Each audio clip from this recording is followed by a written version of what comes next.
Infinite projection room begins with the projection of Ultron's world destruction. This video is purely for entertainment and does not infringe on copyrights or laws. The rights to the novel and image belong to the original author. We do not claim ownership. Don't like waiting and want to listen to this fanfic in full now? Subscribe to our Patreon, where you'll find the best fanfics. Chapter 251 God descends upon Wang. The Nightmare Demon's face was very ugly. Loki stabbed with a sword, but the Nightmare Demon dodged it easily. Don't waste your time. This is still your dream. It is impossible for a Nightmare Demon to be harmed in a dream. The Nightmare Demon said to Loki, "You are cheating, using that prop to cheat."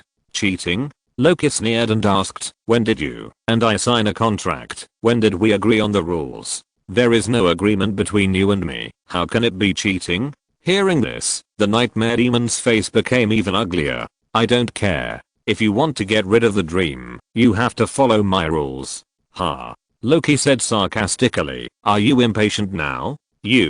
I finally met a creature more annoying than that Stark." Loki said, "I should have thought of it earlier. I drew a nightmare card." They all said that nightmare cards only have a certain chance of death, but it seems that the adjusted nightmare cards obviously take these props of mine into account. "What do you want to say?" The Nightmare Demon said impatiently, "I'll give you another chance. Let's start over now. As long as you can break through my multiple dreams this time, I will consider you the winner." "I'm weird." Loki showed his standard evil smile at this moment. "What's strange?" "Strange why you are so eager to play your so-called game with me, and even stranger, why you must win me." Loki said, "I don't know if you know what a screening room is, what a nightmare card is, but I think you came all the way to trouble me, and you are so eager to win. You must have a reason. Let me guess. This must have something to do with the so-called Nightmare Demon King, right?" "Shut up." The gaze of the Nightmare Demon King. "Let me guess. This Nightmare Demon King must be looking at this, right?"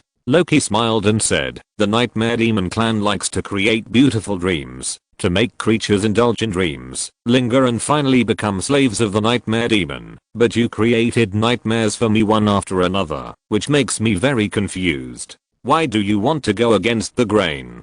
Or, why did you send this clown here?" Loki said this, and the aura of the Nightmare Demon opposite changed. Loki could clearly feel that the opponent had improved more than one level in all aspects compared to before. "You are very good. Come and be my messenger." "Who are you?" "The Nightmare Demon King who controls the dimensions of thousands of dreams." "That's right." The Nightmare Demon King said to Loki, "As my messenger, you will gain the ability to walk in the dreams of all living beings, and you will be the King of Dreams." "I'm the King of Dreams. Then what are you?"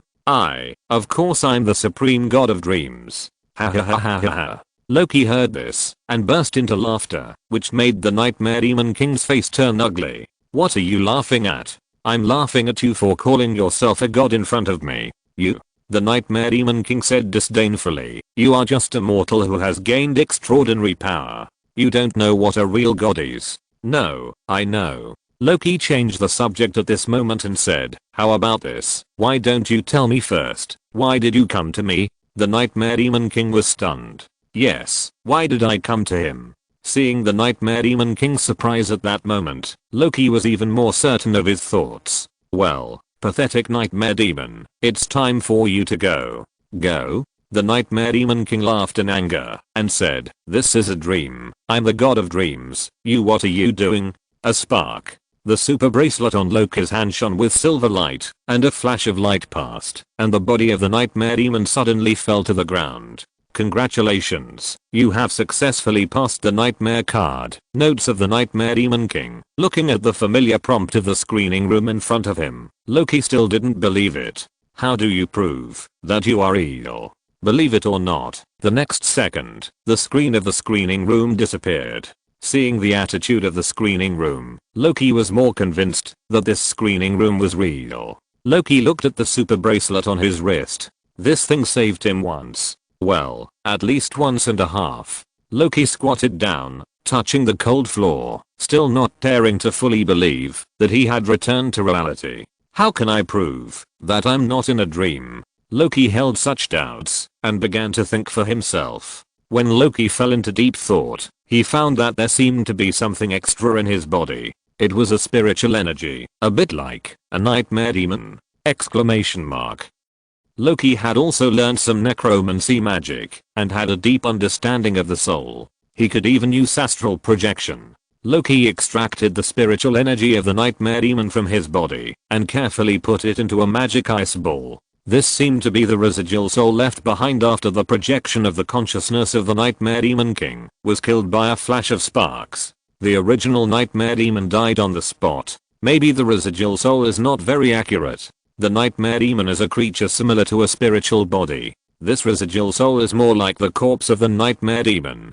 But no matter whether it is a residual soul or a corpse, this thing is Loki's trophy. Loki looked at this spiritual energy carefully, thought about it, and decided to use the forbidden magic he had secretly learned. That is the manipulation of the undead. A green ghost fire rose from Loki's hand. Because of Valhalla, this thing is taboo in Asgard. He accidentally found it in an ancient book. The author of the book is unknown. It seems that someone can erase the information. Loki himself also found that there seems to be a gap in the history of Asgard. A period of history has been artificially erased. The Asgard history may give him some explanation. But now, Loki is more concerned about this ray of spiritual energy. Loki used the undead manipulation technique and carefully studied the composition of this spiritual energy, trying to awaken his spirituality. Maybe because the nightmare monster itself is a spiritual creature, the undead manipulation technique is particularly smooth. The soul of the nightmare monster was torn into pieces by the spark, but Loki still found some of the information he wanted, such as the tribe of the nightmare monster, and why the nightmare monster wanted to attack him. But as to why the nightmare monster used nightmares to deal with him, Loki did not find a reasonable explanation in the nightmare monster's memory, and finally he could only let it go. It can't be that I use nightmare just because the card is a nightmare card this time. Loki complained helplessly. Loki didn't know what kind of changes the nightmare card brought to him this time. I was a little frustrated with this paragraph, but fortunately there is the invincible Superman Iguan who can let me do sex machina. Next time I will think carefully before writing. Chapter 250 To the Demons Meeting. Demon Hell. The sky is always dim, floating stones, and the air is suffocating. Although there is no one here, there are still 8 residents here. 8 demons. Why is it gone? Zhulan looked at the location of the screen that suddenly disappeared, and then grabbed the Holy Lord. Holy Lord, I need an explanation. Wait, I'll explain it to you. The Holy Lord was bound by the purple magic power and said quickly, after the screening, the theater will bring us audiences in to draw cards. The time for drawing cards is. Time freezes? Several demons did not show much surprise. After all, they were demons who had seen many storms. Although the time ability was very profound, they also expected that the other party must have time ability. Holy Lord, what kind of reward did you get? Compared with the power of the theater, several demons were more concerned about the Holy Lord's gains. This is related to whether they can escape from this damn place. A reward card and a penalty card. The Holy Lord's eyes flashed with scarlet light, and a hint of madness was revealed under the light. The reward card is nothing special. It's a human creation. I care more about this penalty card. Zhulan said, Holy Lord, you can take out the penalty card. Considering that we are in the same interest chain, we can help you solve the penalty card, but you must give us the reward. Zhulan's brain is still working well. He knows that, before he runs away, the Holy Lord must not die. He must make sure that the Holy Lord is alive and willing to cooperate with him. As for the other demons, as long as they don't interfere with his plan, Zhulan doesn't bother to care about the rest. The name of the penalty card I drew is Mark of the Gates to the Other World. In an hour, a portal to the other world will open next to me, and then there will be a steady stream of alien creatures invading our world, and their target of attack is me. But I know another mode. That's refusal. If I refuse to accept the punishment, this punishment will become permanent. What do you want to say, Holy Lord? Don't you understand yet? The Holy Lord was freed from his restraints. He flew in the air, looked at the demons around him and said, as long as I refuse to accept the punishment, we can get a permanent passage to the other world. This is something that those 8 guys couldn't exchange for their lives. Hearing about the permanent passage to the other world, the magic fluctuations of several demons became much more intense. Zimu flapped his wings and flew into the sky. Xiao Feng's already bulging chin now looked like a ball, and a burst of lightning exploded around Zhang Su. DKUI, who was 3 beats slow to react. Only ZHU Lan asked soberly, then, what is the price? The price is that we have to accept the impact from the other world again and again. The Holy Lord said, the gates to the other world will teleport batches of alien creatures, and each time the alien creatures are teleported, they will be strengthened. If I accept the punishment, the gates to the other world will be closed after 7 impacts, but if I refuse, after the gates to the other world becomes permanent, we cannot guarantee whether we can withstand the increasingly strong impacts. Moreover, we cannot guarantee whether the gates to the other world is one way or two way. Assuming it is two way, we can directly escape from this damn place through the gates to the other world, but if it is one way, we are asking for trouble. I suggest playing it safe. Zimu spoke first. His original madness disappeared at this moment. Zimu said calmly, there is no need to destroy a good situation for a channel to another world. You call this good? Zhang Su retorted, if we stay here for one more second, our strength and wisdom will be deprived a little more. We must save ourselves. Once the gates to the other world becomes permanent, we can kill our way to the other world through it. Then 7 days is enough. You idiot. You're not coming back. Even if we end up in another world, we can get a chance to develop steadily through the screening room of the Holy Lord, and we don't have to be trapped in this damn hell anymore. How do you know what the other world is like? No matter how bad it is, it won't be worse than this damn place. If I stay any longer, I'll become a top leader. Top leader doesn't want to be here. Be safe. All in. All in. Stop arguing. Stop arguing. Stop arguing. Xiao Feng persuaded on the side. We are all brothers. Why bother? The opening of the gates to the other world is a good thing for all of us, because it can't be any worse. That's right, but whether it's permanent or a 7-day trial card, we must discuss a result. ZHU Lan clenched his 4 hands, calculating the pros and cons. First of all, before escaping, the Holy Lord cannot leave my control. Zilan glanced at the Holy Lord who was watching the show from the side, wishing he could go up and fan the dark wind and light the ghost fire and eat melons and watch the show. The information about the other world is always insufficient. Strength, level, world consciousness. No idea. Although the gates to the other world will disappear with a high probability after the death of the Holy Lord, it is not reliable, and I can't take the risk. It would be great if the nightmare card could be transferred, and the penalty effect of the nightmare card could be transferred to Bogang. Bogang died, but if the Holy Lord died, that would be buying the casket and returning the pearl, losing the big for the small. Holy Lord, you can't die, but he will definitely find a way to get out of my control. If the gates to the other world becomes permanent, he will definitely think of escaping. Okay. Xiao Feng saw this and said simply, anyway, we can't discuss it and come up with a definite answer. Let's vote. Just like we are still in the world on the ground. Zimu looked at the lightning in Zhang Su's hand, nodded, and agreed without hesitation. ZHU Lan, what do you think? Okay. ZHU Lan nodded and said, Bogang and Basha are not here. We will wait for Basha to come back. Bogang does not need to wait. She will be the same as not coming. Anyway, I have a veto. After Basha was caught by ZHU Lan, she expressed her strong support for the permanent gates to the other world. I'm here to take care of it, no matter how bad it is. It is impossible to go there. For Basha, she is a water demon, and taking care of it in this ghost place without water is no less than throwing the fire demon Shengzu into the sea. Okay. Zhang Su said, I agree to make the gates to the other world permanent. Me too. Basha also raised her hand. I refuse. Zimu said, we must be cautious. DKUI, me too. Speak more clearly. According to the opinions of the group, we will make the gates to the other world permanent. There are 7 votes in total, 5 votes for permanentization, and 2 votes for permanentization, and then cancelled by the screening room 0 votes for not making it permanent. Chapter 253, One-Horned Lizard.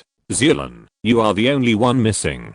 The demons looked at Zilan. Here, Zilan had the most say. If he insisted on a certain idea, the other demons would have no choice. Make it permanent. Zillan said suddenly. Very good.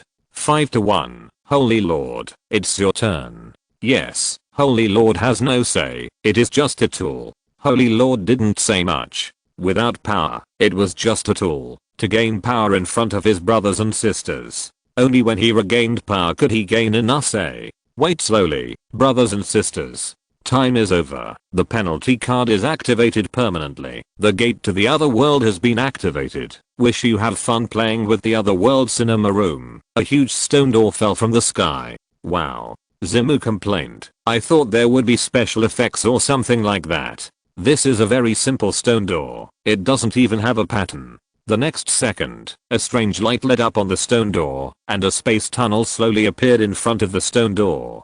So why didn't it just create a time-space tunnel, a plane portal or something like that? Maybe it's for the occasion. What should we do? Should we just charge in? Are you crazy? On the other side of the door, a vast desert was dotted with dark green spots. That was an oasis, a desert oasis. In a desert oasis, there grew a strange tree. A huge lizard was lying on the branches of the strange tree. The lizard was 15 meters long, with red and blue lines all over its grey-brown skin, tiny scales all over its body, and a sharp sword-like horn on its head that flashed with arcs. A pair of scalded eyes scanned the surface of the oasis, and the lizard jumped up from the ground and pounced directly into the oasis. Although he didn't know why he did this, the one-horned lizard felt that he should go. It soon came to a whirlpool. Then, the one-horned lizard rushed in without thinking. Then it was surrounded by 7 demons. Don't kill it yet. Zhulan stopped several demons who wanted to take action and said, we need to find out the situation in the other world.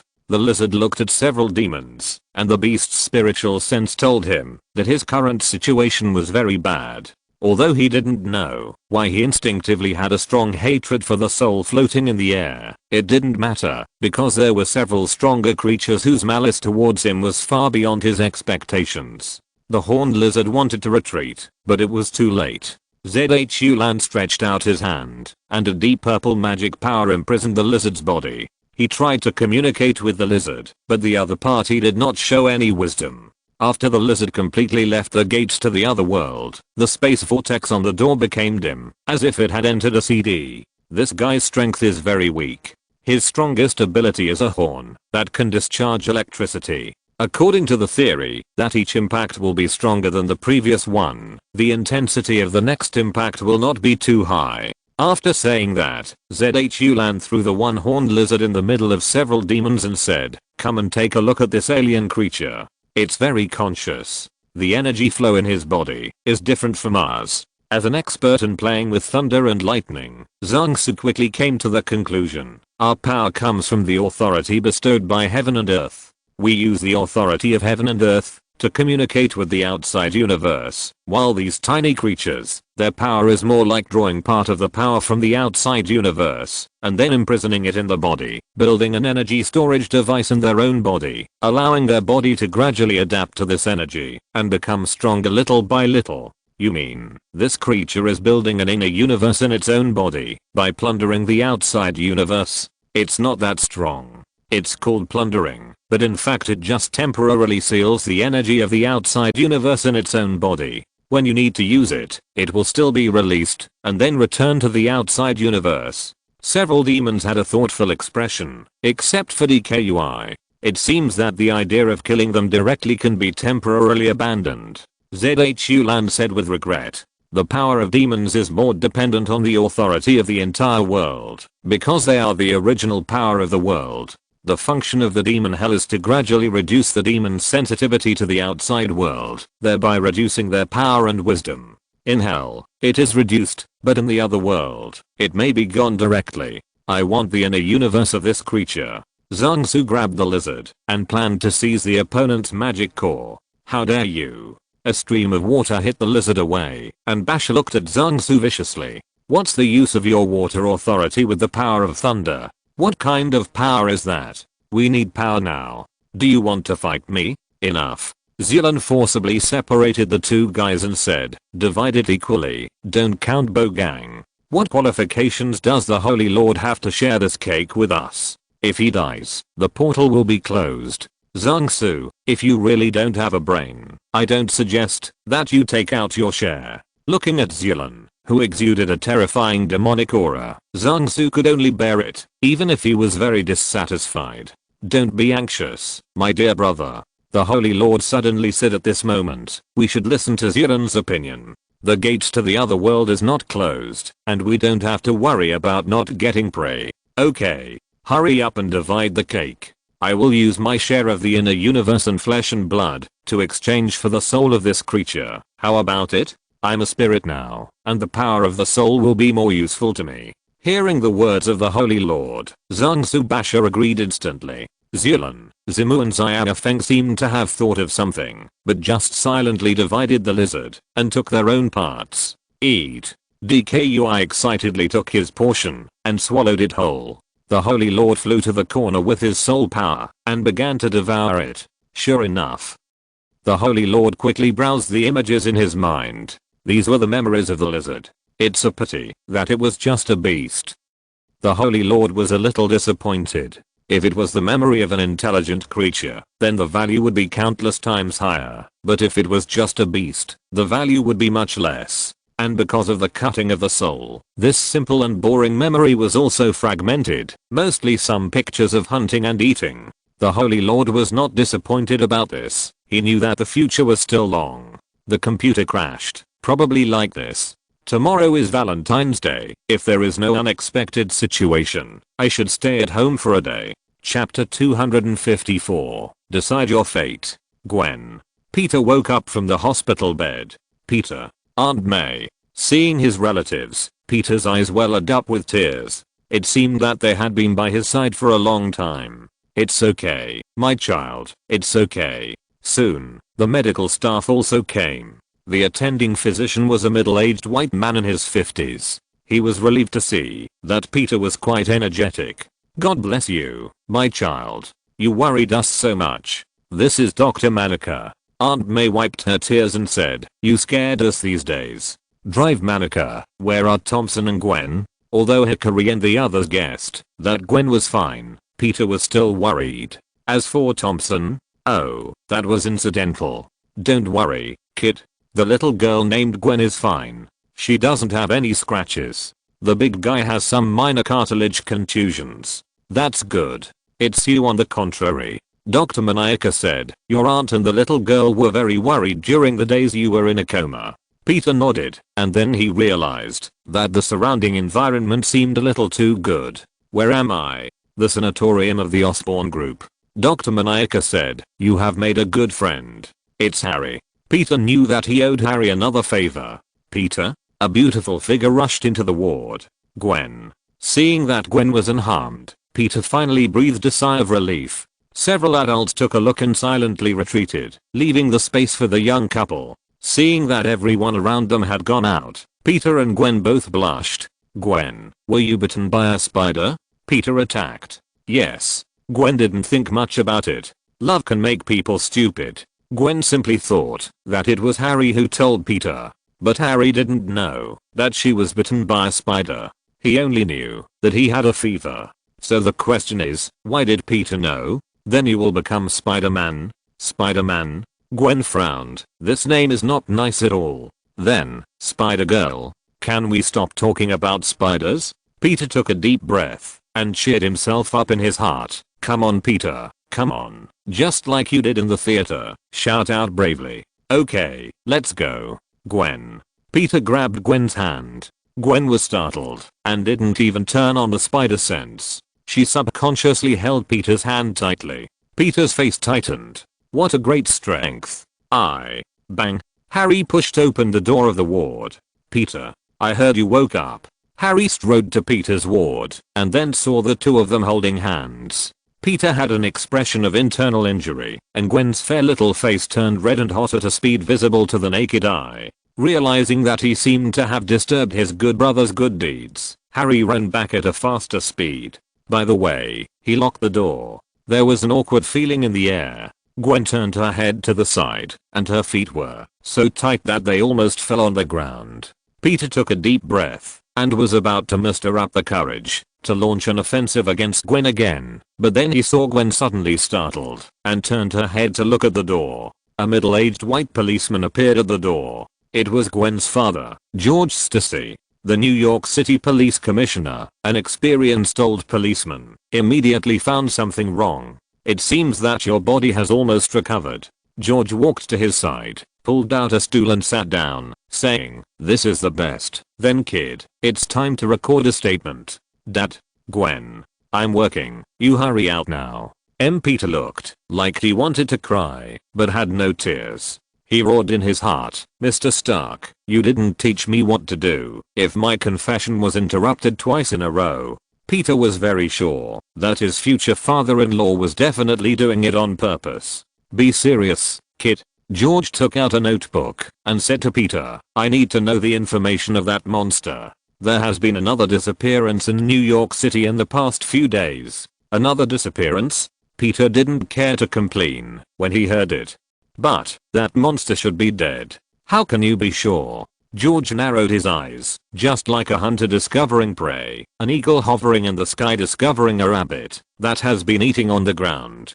Peter froze. He still remembered what his predecessors said to him. "If you don't want to be visited every other day, don't reveal your information. You're just trying to be stubborn. If you reveal your identity and don't have the power to protect yourself, it's very dangerous. I saw a figure at the time, and he made the monster disappear." "Oh." George was like an experienced old teacher at this moment, looking at the child in front of him who was trying to cover up his lies with a clumsy lie. "Then can you describe the specific characteristics of the other party?"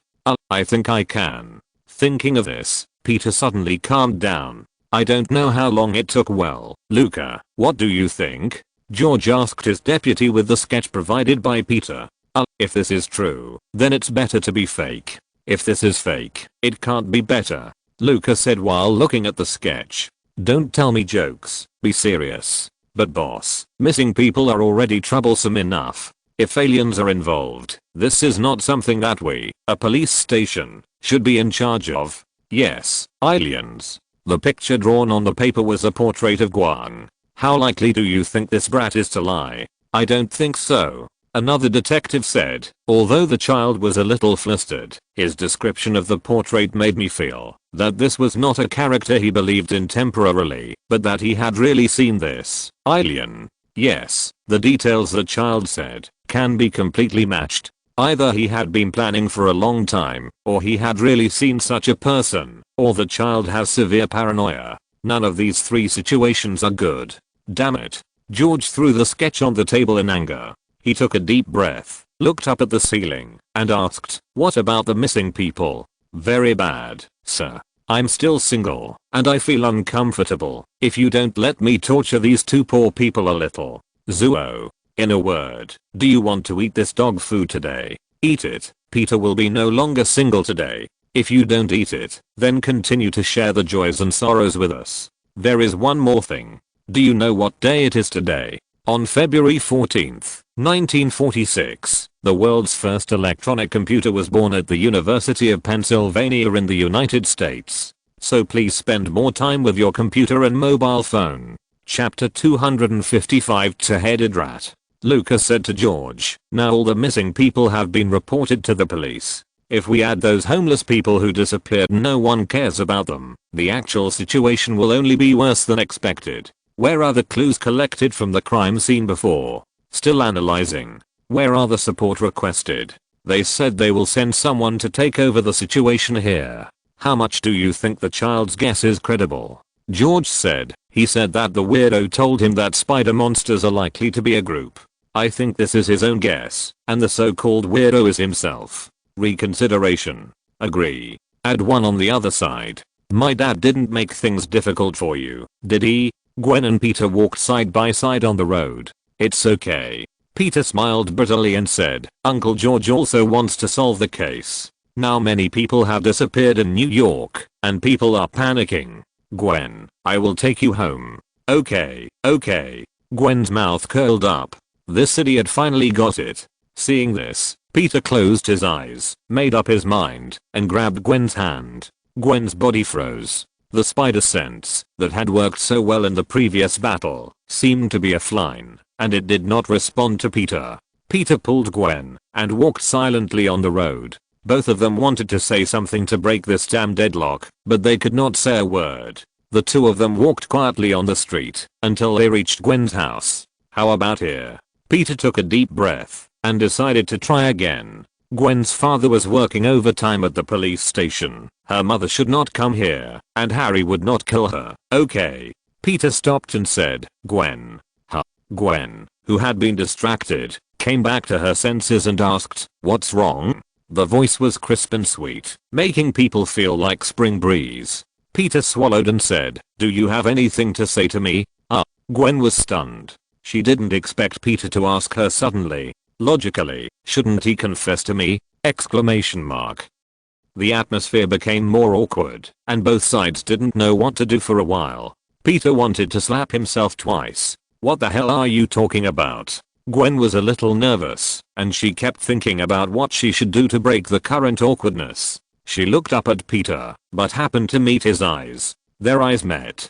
Gwen's face flushed. She lowered her head and didn't dare to look at Peter. Peter saw that Gwen was shy, and he suddenly reached out and hugged Gwen in his arms. Gwen was stunned, and her body suddenly froze. Gwen, I love. A miserable cry broke the quiet night of New York. Peter cried, and Gwen subconsciously pinched him and pinched his waist. Spider-Woman's hand was too strong.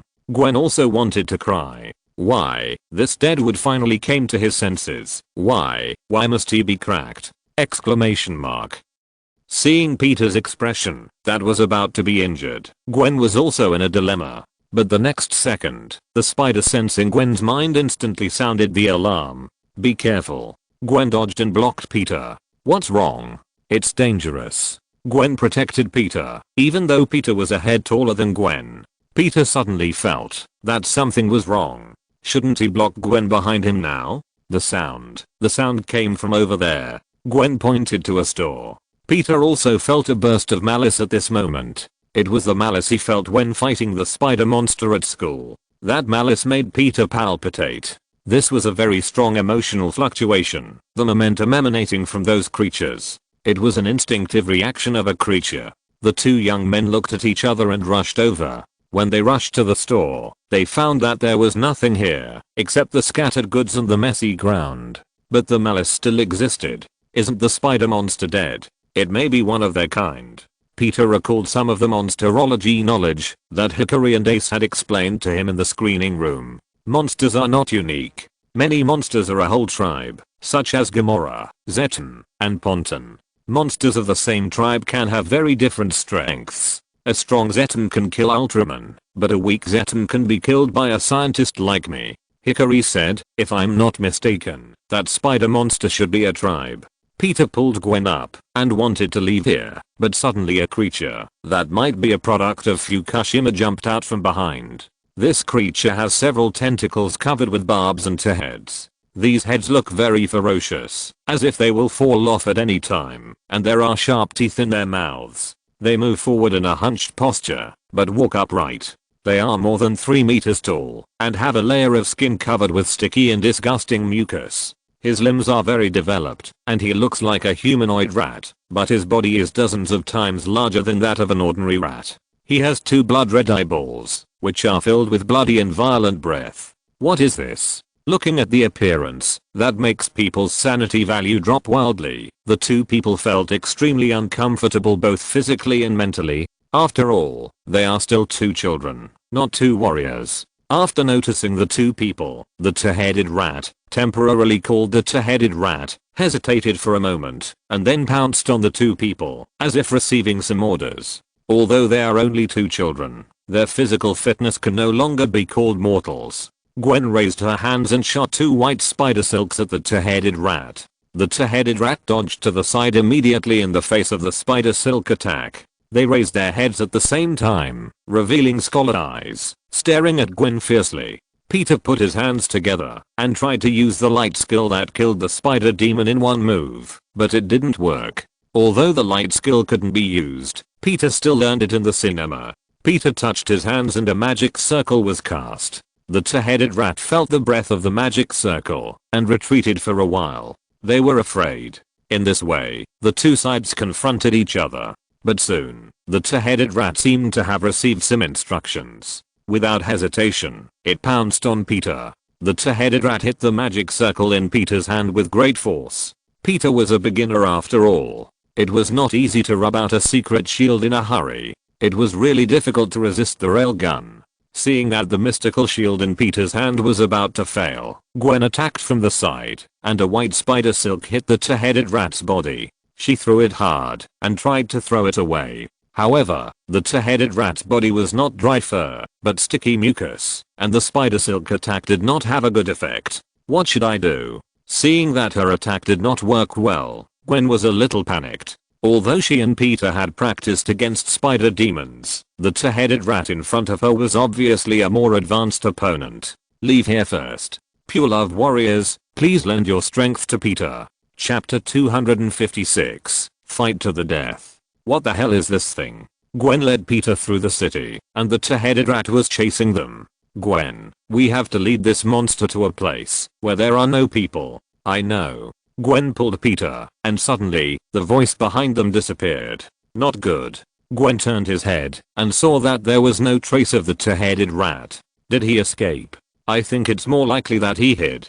Gwen took a deep breath, and closed his eyes. Start it up. Gwen was shocked. Start it up quickly. Unfortunately, this is not the spider radar of the 400 ants, which has a sensing ability of up to 50 kilometers. It is even sometimes effective and sometimes not. It can be called a model of counterfeit and shoddy products. Peter once again rubbed out two arcane shields. He proved in a short actual combat that the defense of this thing is good, and it seems to have an additional damage bonus against the two-headed rat. Where is it? Gwen aimed at a sewer not far away and shot her spider silk with a waste that could be used for barbecue in the evening. At the moment, when the spider silk reached the sewer, a huge figure jumped out of it. The fierce fishy wind and the unconcealable stench rushed towards them, making the young man and girl feel nauseous. But in a battle, distraction is a taboo. Fortunately, Peter has experienced many storms, staying with a group of monsters in the cinema, and he still put up a magic shield to block him and Gwen. The powerful impact instantly broke the shield, and the two pairs of fangs of the two-headed rat aimed at Peter's arms and bit down. If it had been bitten, it would probably have been torn apart alive. Fortunately, Gwen was behind Peter, and Gwen had already reacted at this time. Although she had the enhancement brought by the spider gene, Gwen was still a little girl who had just entered high school. She also knew that she could not beat the monster in front of her at this time, so she could only play her strengths. That is, speed and agility. Gwen used her maximum speed to dodge the two-headed rat's attack, and used her body's reaction to dodge the two-headed rat's attack, but she still underestimated how much difficulty the two-headed rat and carrying a person would add to her. Although Peter dodged the two-headed rat's fatal front teeth under Gwen's pull, he still couldn't avoid the sharp claws of the two-headed rat. Peter was scratched by the two-headed rat's pair of giant claws, and blood flowed down his arm. The two pairs of giant claws of the two-headed rat were covered with barbs, which looked extremely terrifying. What's more, Peter could clearly feel that the two-headed rat's claws were poisonous. Ah, it hurts. Peter couldn't help but scream. The two-headed rat looked at the tiny human in front of him with pride, and a cruel and bloodthirsty smile appeared at the corner of his mouth. He was ready to tear the tiny human in front of him into pieces. Gwen. Peter took a deep breath and summoned the flickering secret shield again. You run first. Quick. The two-headed rat roared at the two people and pounced on them again. Hurry. Peter knew that if Gwen took him with her, they would really be stuck here together. Now that he was fighting this monster one-on-one, he might be able to buy Gwen some time to escape. Gwen was confused. She wanted to run, but she couldn't let go of Peter. Don't hesitate, run. Peter dragged his injured arm and raised a magic shield to fight the two-headed rat. Gwen subconsciously obeyed Peter's words and turned around and ran. Bang! A huge crash came from behind, and Gwen's body couldn't help but tremble. Tears had already flowed on her delicate face. I'm so scared. Peter, don't be in trouble, Peter. In the alley, Peter was hit by the two-headed rat against the wall beside the road. The violent impact directly knocked down a large part of the wall. The two heads of the two-headed rat made a hissing scream, as if laughing at Peter's overestimation of his own abilities. Peter was panting heavily. He didn't know how many bones he had broken, but it hurt. Tears flowed down the face of this young boy who had not yet reached adulthood. After all, he was still just a child. Peter's vision began to blur, and he felt that the world in front of him seemed to be darkening. He struggled hard, but to no avail. The two-headed rat wanted to pounce on Peter and tear him apart, just like he tore apart other prey. But a consciousness stopped him. Just as the two-headed rat wanted to leave, a dazzling fire lit up from the ruins of the wall, and a spiral column of fire flew and rotated like a dragon out of the sea, hitting the two-headed rat fiercely. In the name of the ancient body of hogs, the ancient name of Ashutu, Agamotto listens to us, Vishanti, give me fire. Squeak. The spiral column of fire hit the two-headed rat hard, and the disgusting mucus on the two-headed rat was instantly burned clean at this moment. The two-headed rat looked at Peter furiously. At this moment, Peter held a long sword in his left hand and a spiral fireball in his right hand. His eyes revealed golden light, and he looked like a god of war. The two-headed rat was scared. He instinctively felt that whoever faced Peter in this state would die. But some people didn't think so. A dark energy appeared out of thin air and poured into the body of the two-headed rat. The two-headed rat's originally scarlet eyes turned dark purple in an instant. Endless tyrannical energy came from it. It roared and pounced on Peter again. At the moment when Peter, holding a long sword and fireball, came into close combat with the two-headed rat, Peter dodged the two-headed rat's claws in an incredible posture and pressed the fireball in his right hand on one of the two-headed rat's heads. The flames with holy light instantly covered the whole body of the two-headed rat. The two-headed rat wailed in pain. The holy fire burned wantonly on the two-headed rat's body. Peter waved the long sword with his left hand and cut off one of the two-headed rat's heads with one sword. He kicked his legs and took over the two-headed rat, instantly pulling away from the opponent. With a fierce swing of his left hand, the long sword pierced straight into the remaining head of the two-headed rat. After doing all this, Peter and the two-headed rat fell down at the same time. In a coma, Peter seemed to hear someone calling his name. What is this place? Peter looked at the building in front of him that was 7 points similar to the Armstrong cyclotron jet Armstrong cannon, and suddenly realized that this was not the first time he had dreamed of this place. The last time he dreamed of this place, he then gained the power of light. Thinking of this, Peter instantly understood. Hello, is anyone there? Hello, may I ask, which Ultraman are you? There is more after dinner. Heroes need to grow up. No one is born a hero. Tony became Iron Man because of the 10 Rings incident and Ethan's sacrifice. In the hypothetical scenario, Tony was rescued by the leopard, and then he was also a weapons developer. If you're listening to this novel on a channel other than Fanfic World, it means they downloaded and uploaded it without effort. We cordially invite you to visit our channel, Mundo Fanfic Novelos. There you'll find the original version of this story and you can explore many other novels of various genres. We're waiting for you to immerse yourself in a world of incredible novels. Chapter 257 Miracle, Kingdom of Light. Adjust this fluctuation again. Our Ultraman Hikaru has been working non-stop for more than a month. Sir, do you really not need a break? It's okay, Tregear. Hikari shook his head and said, thank you very much for coming to help me. No, this is my job. I'm really sorry for being absent from work before. Hikari and Tregear chatted casually while working on the assignment assigned by King Ultra. Hikari, Tregear, King, my lord. Hikari and Tregear turned their heads and saw that it was actually the King of Ultra. Hikari quickly stepped forward to complete the ceremony. Ultra's handshake. Thank you for your hard work during this period. It's nothing. King Ultra took out a can of light particles and said, an old friend asked me to do a favor. I think this should be helpful for your research. What is this? An old friend of mine. He has taken a fancy to a junior and plans to recruit him as his #1 capable person. King Ultra said, he asked me to give that child a novice set of equipment. The child is in another universe. Aren't you studying time and space recently? The souls travel through the universe may be helpful to your project. The light particles above Hikari's head condensed into a question mark. Didn't you arrange this project? King Ultra covered his mouth and coughed twice and said, "Young man, don't care about so many details. Okay, this task is up to you." After that, King Ultra stuffed the light particles into Hikaru's arms and said, "When he emits fluctuations, you can mix your own mental power into the light particles and follow him through the universe. This has nothing to do with the timeline." When Hikaru raised his head, King Ultra had disappeared. Hikaru returned with the light particle in his arms, looking helpless. "Captain Hikari, how about I help you deliver it?" "Well, thank you, Tregear. It's my pleasure." Peter's dream. "Peter Parker, are you the nth generation of Ultraman of that adult?" Tregear held the Trust Evolver in his hand and looked at the boy at his feet. You are Ultraman?" Peter took a deep breath. "It's so big. It must be dozens of meters tall." Seeing this, Tregear changed into a body that was almost as tall as Peter. "Are you the Ultraman who lent me the power?" "Thank you. If it weren't for your power, I might." "No."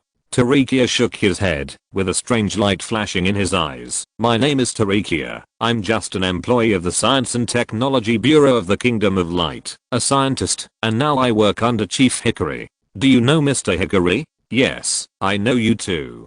Tarikia said, "I watched the live broadcast with Brother Ace, and I also met you. You are a person who has justice in his heart and hates evil." "Ah, actually, I'm fine. There are still many people like me on Earth." Peter was a little embarrassed by Tarikia's praise. Old Tarikia, actually, he didn't praise him, and his face was a little red. "I want to ask you a question." "What? Why do you want to enforce justice? What is the difference between justice and evil? Is human justice evil in front of other races? Do you think strength is important?" At Peter. Peter was stunned. After a long time, Peter said, "I have little experience and don't understand much, so I will answer your first question. Why should I enforce justice? Because I believe that the greater the ability, the greater the responsibility. Since I have the power to uphold justice, I should uphold justice. The greater the ability, the greater the responsibility. Then why do you think it is your responsibility to uphold justice? Where does your justice come from? Why do you think your justice is justice? Your justice, do you really understand them? Do you know what your justice is?" "My justice?" Peter was stunned by Atto's consecutive attacks. "What is my justice?" Peter thought for a moment, then told Tarikia, "My justice is to protect the people I love, the people who love me, and everyone else." "Is this different from protecting everyone?" "Yes."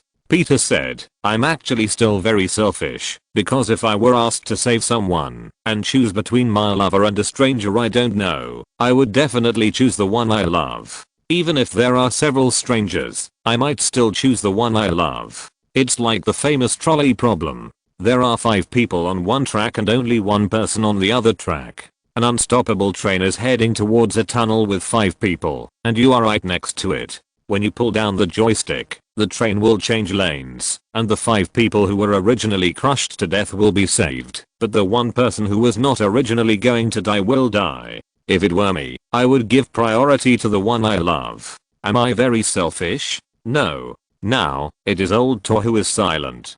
Tell me, if we were in that situation, could we have saved both tracks? Logically, it shouldn't be possible, but if I have the power to stop the train or untie the rope, it should be possible. So, as long as we have enough power, we can change everything. Is power the only truth? No. At this point, Peter's eyes became firm. Power is not everything. The greater the power, the more correct it is. This principle is wrong. Some people have great power, but they choose to use this power to do evil. Can you say that this is just? But how do you determine what is just and what is evil? I think what the people recognize is just. There are many fools. How can you be sure that what ordinary people recognize is right? If people are bewitched and think that burning an innocent little girl to death is just, will you kill the girl? Of course not. But you said before that what everyone thinks is right is justice. Peter was stunned, then bowed to Tarikia and said, "You are right. I thought too simply. I should have my own ideas and cognition." In this way, the 2 young people started a heated discussion on the issue of justice and evil, and they talked until Noah had paid for their internet fees, but they still couldn't come to a conclusion. So what is justice and what is evil? Peter woke up from the hospital bed with a confused look on his face. Gwen was guarding Peter with red eyes, while Aunt May was on the other side. Peter's good brother Harry was with two middle-aged people, one of whom was Gwen's father. "Peter, you finally woke up." Aunt May took out a handkerchief and wiped her tears. God bless, God bless. "I'm sorry, it's all my fault." Gwen also cried, "I shouldn't have run away." Harry was also here. "Man, you scared me this time. When you were sent here just now, I wanted to prepare your funeral." Harry, a short-haired capable middle-aged man, glared at his son. Harry pointed at the middle-aged man and said, "This is my dad." "Thank you, Mr. Norman." "It's okay, kid. I'm really surprised by your courage to stand up. The world needs more young people like you." George Stacy looked at his daughter and reluctantly accepted the fact. His daughter is getting older and will eventually get married. George Stacy also knew about the young man's actions. With the blessing of his father-in-law Filter, George Stacy reluctantly labeled Peter as a brave but reckless person, but he had to admit that he was indeed moved by this young man. He also watched the previous battle surveillance. Although he didn't know how this brat did it, facing such a monster, a boy of the same grade as him was able to run away without being frightened to the point of his legs being limp. This was already a commendable courage. This brat dared to fight the monster and saved his daughter. I'll just accept it reluctantly. Dr. Manica looked helplessly at the young man, who had been to the hospital twice in 3 days. Okay, he needs a quiet rest now. Dr. Manica sent everyone else out and then said to Peter, "Kid, your injuries are very serious. You need to rest for a few days. Fortunately, your injuries did not hurt your internal organs and aorta. Is it just a superficial injury?" Peter's back was still aching. He remembered that he was hit by the two-headed rat against the wall before, and the wall was collapsed by him. It's more serious than superficial injuries, but you can understand it this way. Your body is very strong. I have never seen such a recovery ability as you. Dr. Manica said, "And what exactly did you go through? You give me the feeling of being grabbed by an angry velociraptor." Peter didn't say anything. The monster he encountered was much more difficult than a velociraptor. Dr. Manica left after giving a few instructions. He had other patients. In this way, Peter lived in the sanatorium of the Osborn group for the past few days, and all expenses were borne by Harry. During this period, Norman Osborn also came to visit Peter. He was very interested in this young man. "You know what, man?" Harry told Peter when Norman was not around. "My dad really appreciates your actions, and when he found out you were interested in biology, he appreciated you, and he plans to sponsor you to go to college." A few days later, Peter was able to get out of bed. In fact, Peter thought he would be able to get out of bed the next day, but under everyone's strong insistence, Peter stayed in bed for several days. Gwen had been accompanying Peter in the hospital, and the relationship between the two quickly heated up. I don't know when it started, but the two got along more and more naturally. Gwen knew that this boy was someone worth entrusting her life to. But, this boy seemed to have a broken head recently. Why is he always in a daze? "Peter, what's wrong?" Peter was stunned. He was still thinking about the topic he discussed with Tregear before. "What are you thinking about?" Gwen was a little worried. She was thinking about whether to let Peter do an MRI or something to keep his brain going. Something about justice and evil, survival and destruction, and so on. It's over. His brain is really broken. Peter's brain is working fast. Did he forget something? JPG looking at Peter's dumbfounded face. Gwen burst out laughing. "What's wrong? Is there something on my face?" "Yes." Where?" "Don't move. I'll help you."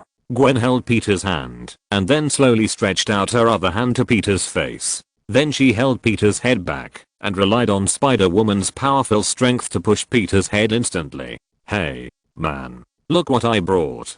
Han Ultimate Best Brother pushed the door open, then he was covered with a quilt and was hit by something and flew out. The door was closed, by the way. There was also a layer of spider web on the door inside. Woo woo woo woo woo. Peter struggled subconsciously, and then Gwen gently pinched his waist, and he was instantly obedient. "Don't move. Kiss me." Gwen at the police station. Our dedicated Chief George just received a cup of coffee, and the obvious reduction in hair volume proved from the side how much pressure this dedicated old policeman has been under recently. Not only was his daughter kidnapped by a rascal, but because of the two monster incidents, he received more complaint letters in the past few days than in the past 10 years. In order to avoid panic, George ordered the information to be blocked, so the New York City Police Department was accused of not doing its job well. Yes, Mr. Mayor. No, I didn't shirk my responsibility. What do you mean you don't want to be fooled by a bone and a child's painting? When I was leaving, all I had left was a burnt black skull. George Stacy hung up the phone with a depressed look on his face. He touched his forehead, wiped off the sweat, and wiped off a handful of hair. He picked up the portrait again. A Superman named A. Gwang, who did not want to reveal his name, looked at George Stacy vividly. Boss, there are reporters. No. But they will definitely talk nonsense again. Will they not exaggerate the report when they see me? George roared. They are just a bunch of bastards who rely on traffic to attract attention. In the evidence storage city of the New York City Police Department, a black skull burned suddenly moved at this moment. Energy that cannot be observed by the naked eye was gradually injected into it. Under the injection of energy, this black bone gradually became active. 4,000 words. Who says I'm short? There is also dog food. Finished. Happy Lantern Festival. The next time I write about Peter's daily life is when Nexus appears, just after the Ultra series is broadcast. Do you want to see the alien beast in the original work, or my original alien beast? Chapter 258. The fifth new members. Jonathan Osterman is very unhappy. No, he cannot be described as unhappy now. He is bored. He was born into a watchmaking family. His father made a living by repairing watches. His mother died at the gunpoint of Takuzo when he was a child. If there were no accidents, Jonathan Osterman should have inherited his father's craftsmanship and become an excellent watchmaker. But the world is always full of accidents. When the nuclear bomb burst into a mushroom cloud in the sky of Hiroshima, Jonathan's father decisively let his children give up inheriting the family business and go all out to support him to study. Jonathan was also very competitive. He went to university, studied physics, and finally became an excellent physicist. But in an accident, Jonathan was sent to the quantum conversion room and was finally decomposed to ashes by the powerful quantum force field. Jonathan's body was completely destroyed, but his mind entered in a material realm. There, Jonathan's cognition was completely overturned, and he wandered for a long time before returning to the world. Everything that is broken can be reassembled, as long as you remember the order in which it was broken. These were the words of Jonathan's father, but at this moment, they helped Jonathan, a god who did not belong to the human world, to return to the human world. After 3 reassemblies, Jonathan rebuilt his body in the human world. At that second, a god of the human world was born. Jonathan returned to the human world, and he gained unimaginable power, and became a quantum observer with a quantum body. Now he is no different from a god. Observe time, space, and everything. Decompose and reassemble all matter or energy composed of elementary particles. He is the god of reality. The American government was shocked by Jonathan's powerful power, and gave Jonathan the title of Dr. Manhattan. However, it doesn't matter. For Jonathan, these are all meaningless things. He has no interest in anything in this world. When he became a quantum observer, he could see through everything around him. He can easily decompose and reshape the composition of all objects. For him, this world is an old game that he has read the strategy guide and played countless times. Humans, just a bunch of crappy NPCs. The past, present, and future. It's meaningless. Jonathan couldn't even close the game because he himself was living in this game. Jonathan could only live like a machine and could only find a little bit of human feeling. Hello, Dr. Manhattan, or should I call you Mr. Jonathan Osterman? I can't analyze you. The muscles on Jonathan's excited face trembled slightly, if they could be called muscles. His eyes, which were originally calm, were filled with intense waves, like a pool of stagnant water finally connected to the river. At this moment, the god of the world was extremely excited. The moment the screen appeared, he tried to analyze its composition and observe its past and future. But he couldn't see anything. In other words, everything on this screen was unknown to him. The pleasure that such an unknown gave him made him extremely excited. Maybe you can do it one day, maybe. The Infinite Screening Room now officially invites you to join. Infinite Screening Room? Okay, I'll join. Jonathan agreed without hesitation. Danger? Unknown. I just need this. Welcome to the Infinite Screening Room here. The system will randomly play important events in a certain universe. During the screening, the system will randomly ask questions to people in the screening room. Those who answer correctly will get points. The screening room has been updated for this screening. Everyone is welcome to actively participate in answering. This update has made relevant corrections to the screening room. 1. The number of questions has been increased to. The flow rate between different universes has been modified. Members of this screening room: Ultraman Hickory, Tony Stark, Stephen Strange, Bruce Wayne, Magneto, Peter Parker, Constantine. The new member of this screening room is River God. Members of this live broadcast room: Captain America, Wong, Wolverine Logan, Alfred, Thanos, Ultraman Ace, Loki Odinson, Wanda, Holy Lord. New members of this live broadcast room: Dr. Manhattan and Wonder Woman. The theme of this screening is Giant of Light. Why is there another doctor? Logan said unhappily. I hate these nerds. Logan, the development of human civilization is inseparable from wisdom. You can't always be like this. Charles looked helpless. He and Lanshir simply picked up an ancestor. In the screening room.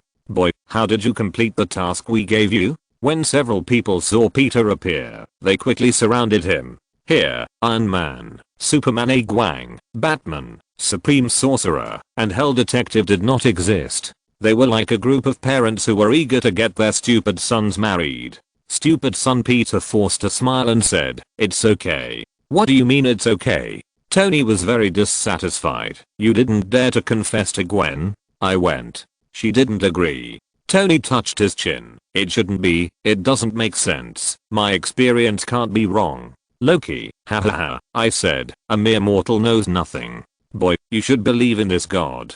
You should use your sweet words to deceive, instead of listening to that mortal. Tony, haha, I don't know who turned himself into a blanket, letting a girl like Sylvie catch a cold. Loki, I was playing hard to get. No, that's not me. I'm the highest Loki. That's just a low-level Loki. Holy Lord, weak false god. Loki, a low-level demon who was stabbed by his own son. Holy Lord, Cheo. Holy Lord, you at ash asterisk asterisk asterisk ash. Hash @%. Captain America, stop swearing. Ace, you two can just stop hurting each other. Thanos, don't you care about the newcomers? Hello. A soft voice sounded on the side. At this time, everyone noticed that this person was wearing a plain robe and had a white hairpin on his head, like a white bun. He has a head full of silver hair and his eyes are like two slits drawn with a pen. His nose is almost invisible from the front, and his soft voice makes him look harmless. I'm the River God. May I ask where this is? Diana Prince, River God. Are you a god too? Chapter 259, Newcomers, New Changes in the Screening Room. Diana looked at the screen that suddenly appeared in front of her, still a little puzzled. As the daughter of Zeus, she was a demigod on Earth, of course. Needless to say, she was very strong. But the current situation was beyond her understanding. Tony Stark, let me guess, which Wonder Woman are you? Diana, Wonder Woman. This is one of my titles, but what is this place called the screening room? Bruce Wayne, think about it carefully, it has sent everything into your mind.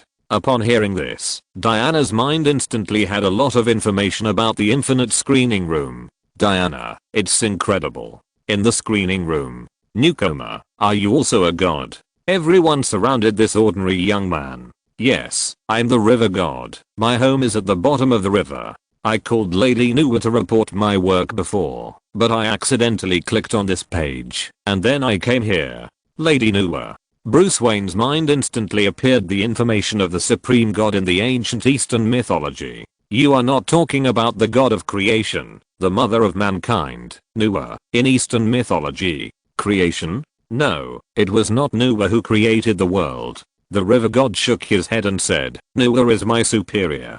Although she has a bad temper and doesn't answer my calls, she is a good person. Oh, isn't this deserting my post? The river god suddenly slapped his head and said, if someone drops something into the river, will they be worried if I'm not here? In the river?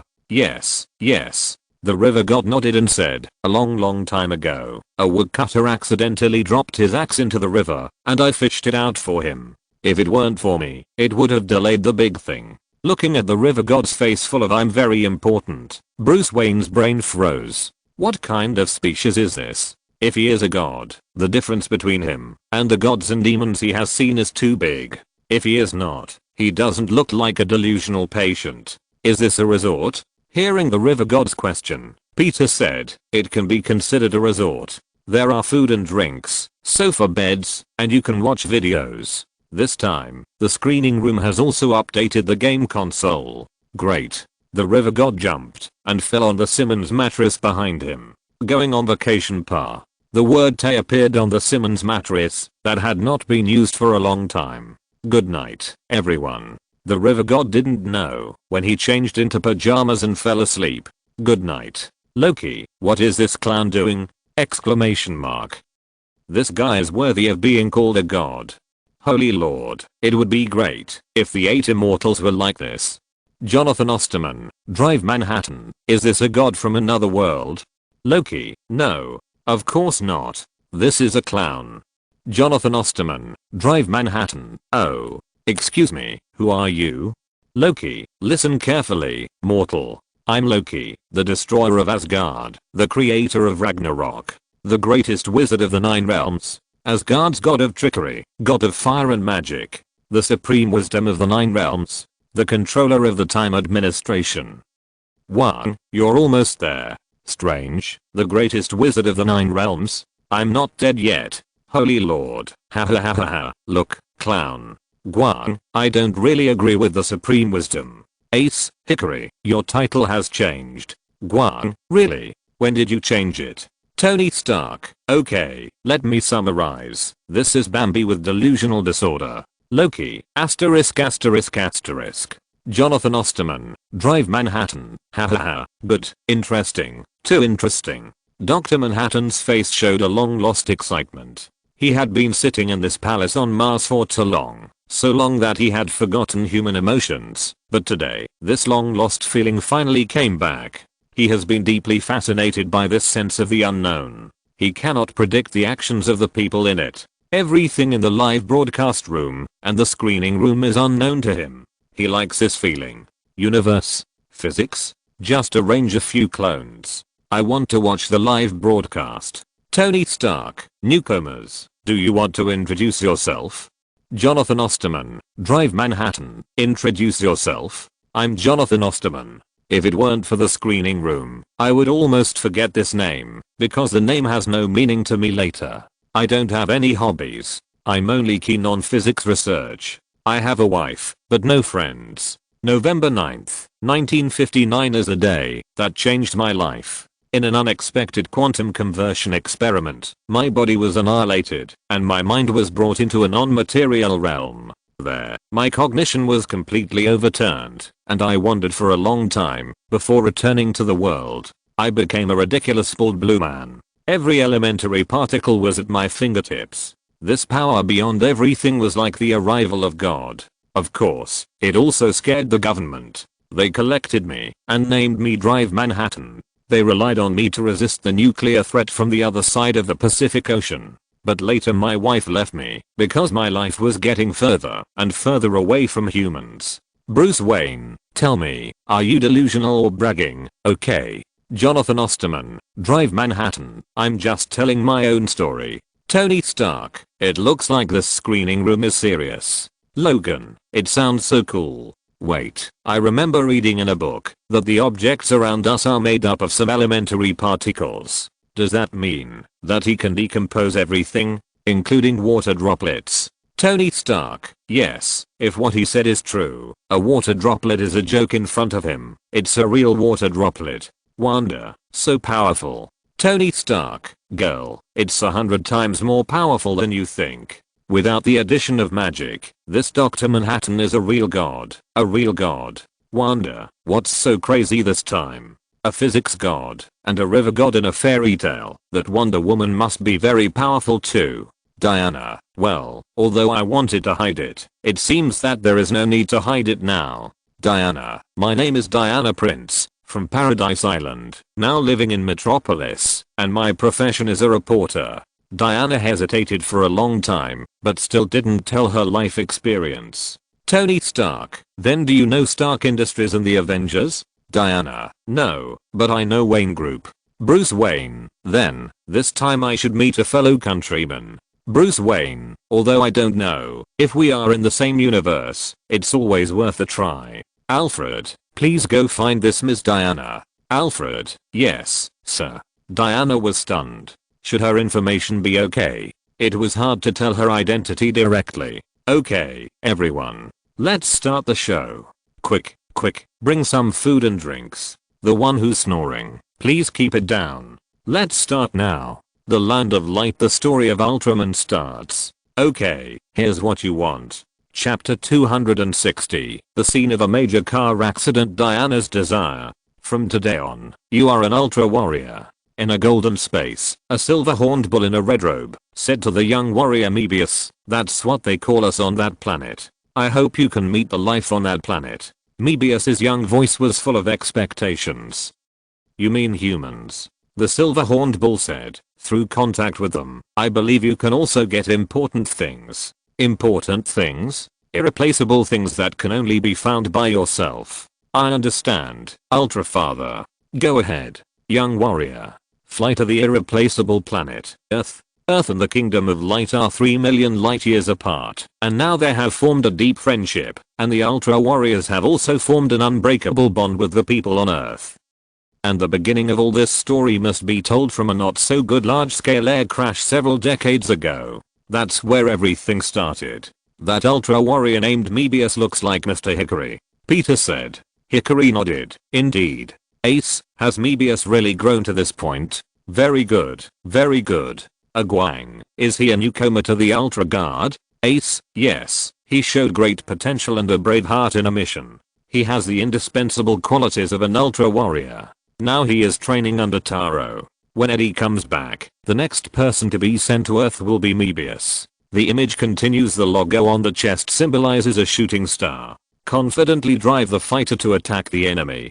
Come for us from the Kingdom of Light. In a brilliant galaxy, a fierce chase is taking place. A blue sphere is desperately running away, and behind it is a red sphere that is constantly chasing it, which feels like a chase in a police and gangster movie. There are 5 members of the Science Special Search Team in the Japan branch of the International Science Police Agency, which is headquartered in Paris.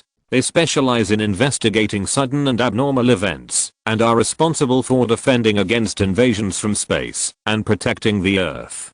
Team member Hayata, who is searching for unidentified flying objects on the plane, is talking to the headquarters. I'm Hayata, and I'm over Lake Longzhen. The blue sphere suddenly fell, at a speed of 1.2 Mach. I'm going to continue tracking it. The blue sphere set off waves after entering the lake, and when team member Hayata was about to continue tracking it, a red light suddenly lit up in front of him. His plane collided with the red sphere. Then it crashed. This is the first contact between humans and Ultraman. It's not very beautiful.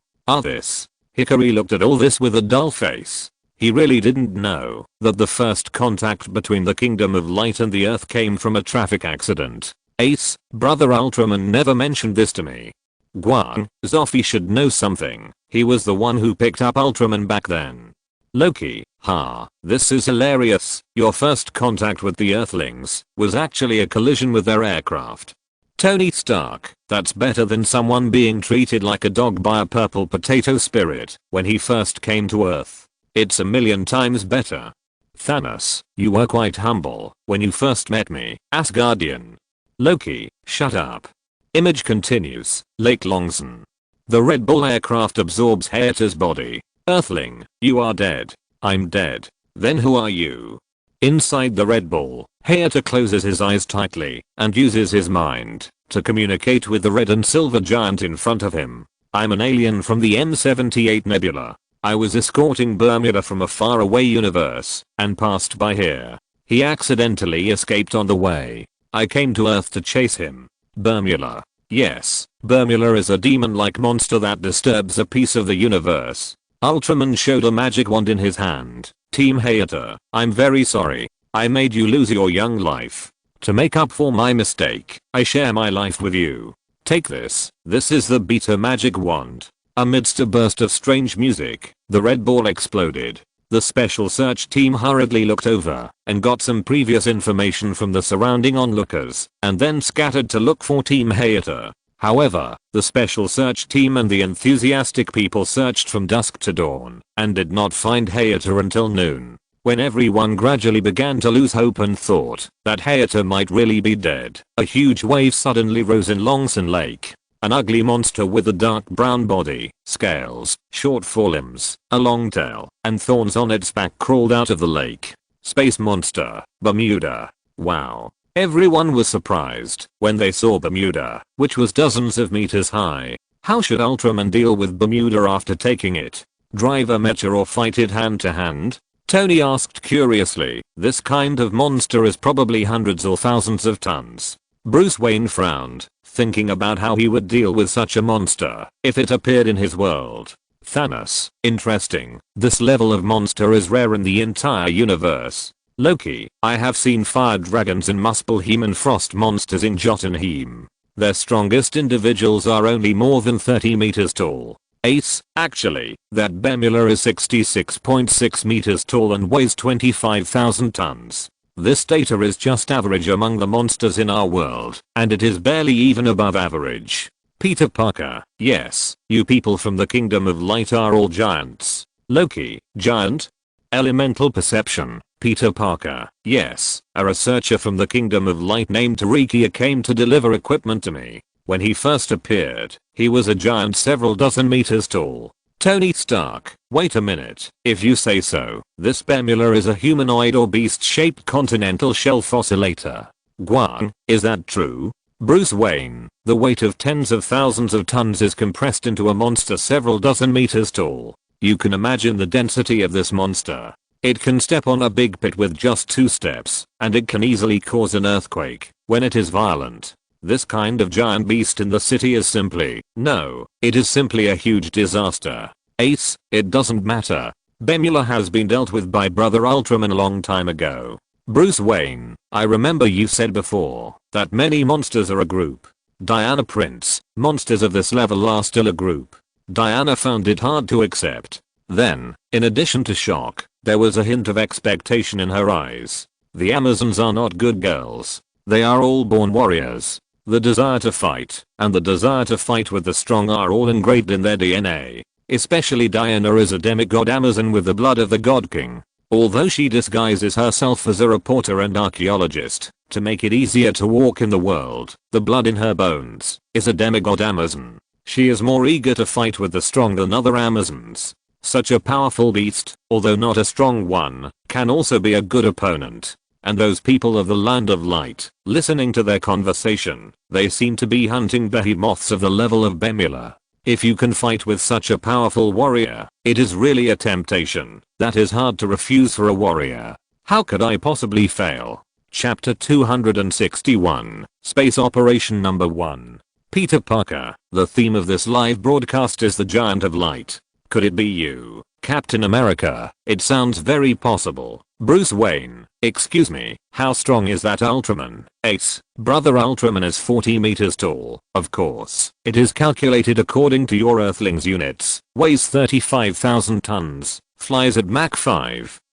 Has an arm strength of 140,000 tons. Is a professor at Ultra University. An expert in repelling monsters. And the only Ultraman warrior in our Kingdom of Light who has mastered the Specium Ray. Kingdom of Light. The first generation felt a little embarrassed as Ace sent a lot of his own private messages. This time it's our special show. Ultra Father side, I didn't expect the theater to take such a fancy to us. Captain, the previous special shows were for other people in the theater, except for the 3 bodies that time. It's normal that it's our turn this time.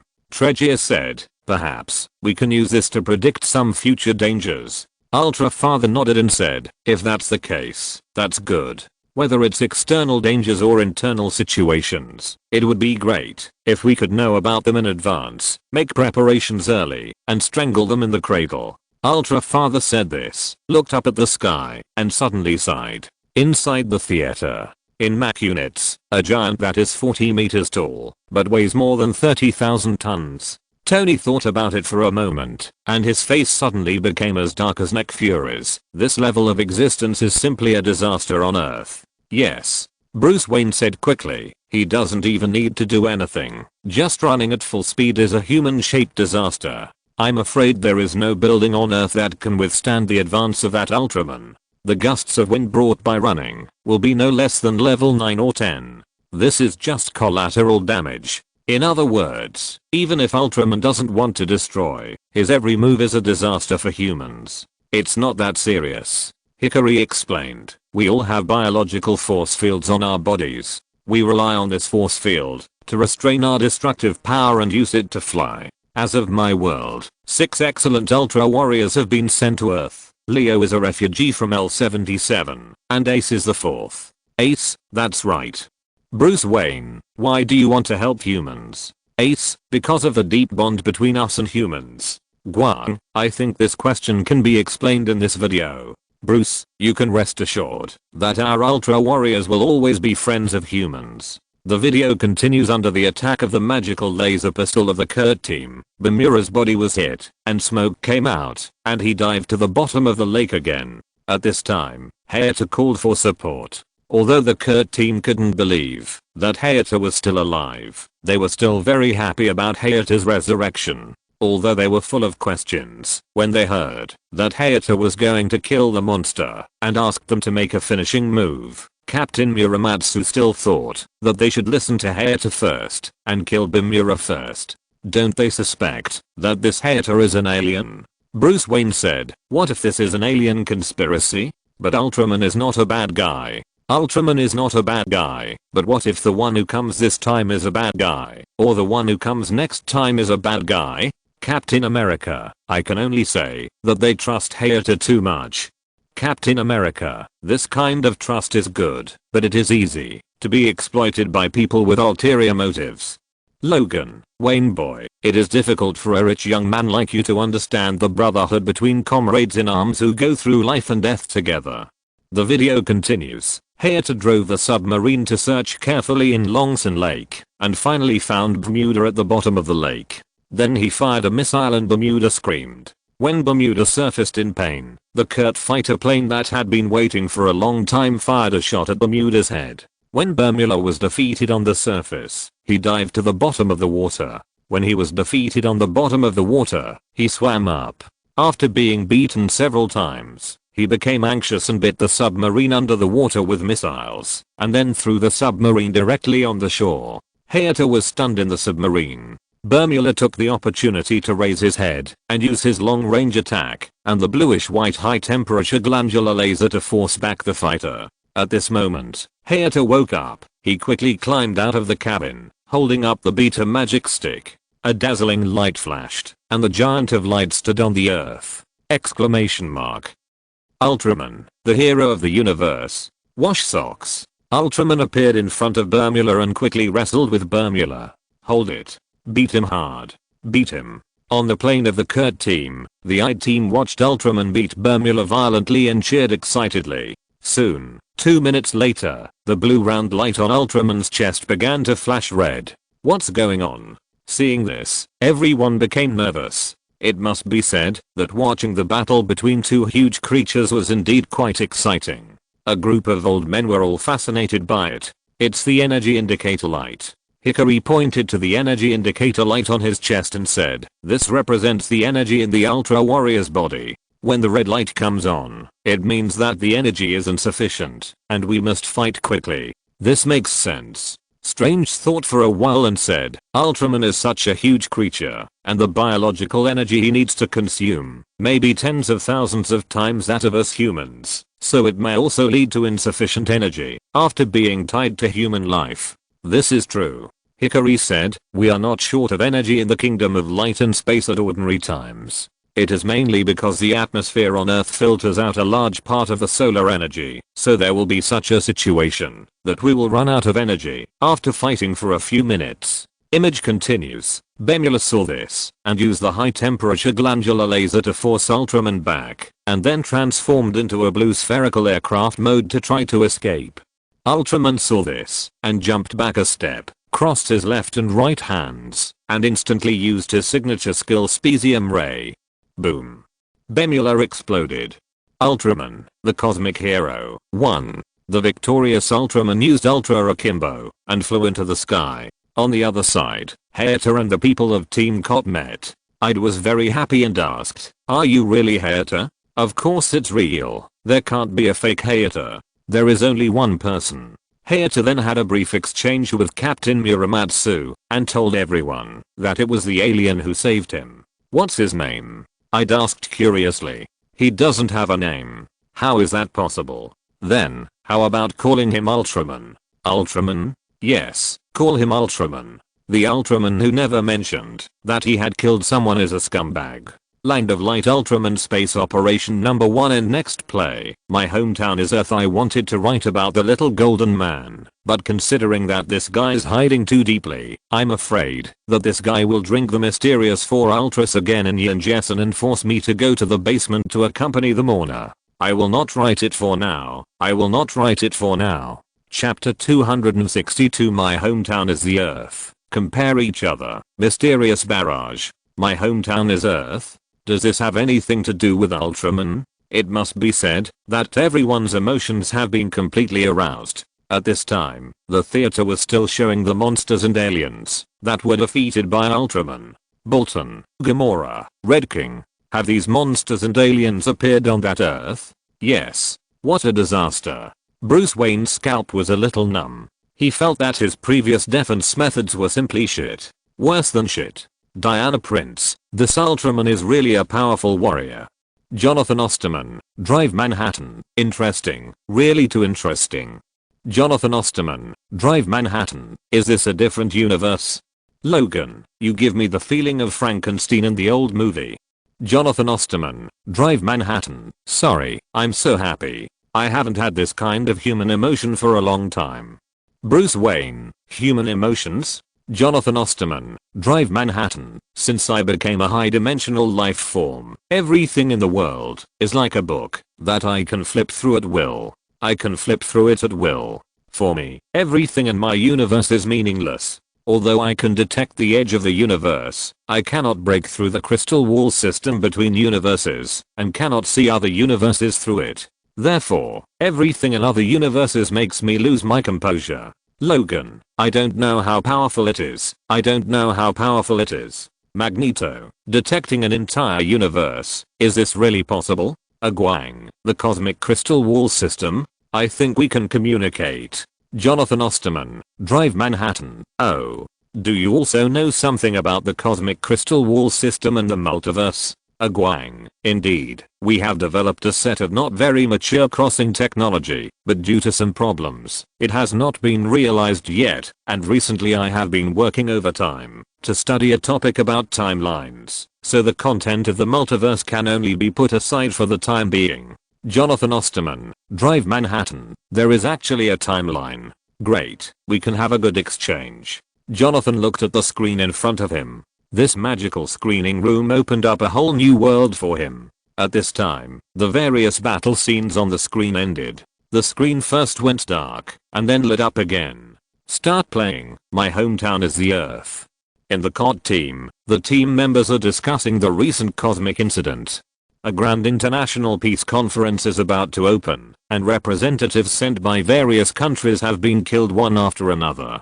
The successive air crashes made them realize that this was not an accident, but someone was maliciously sabotaging the conference.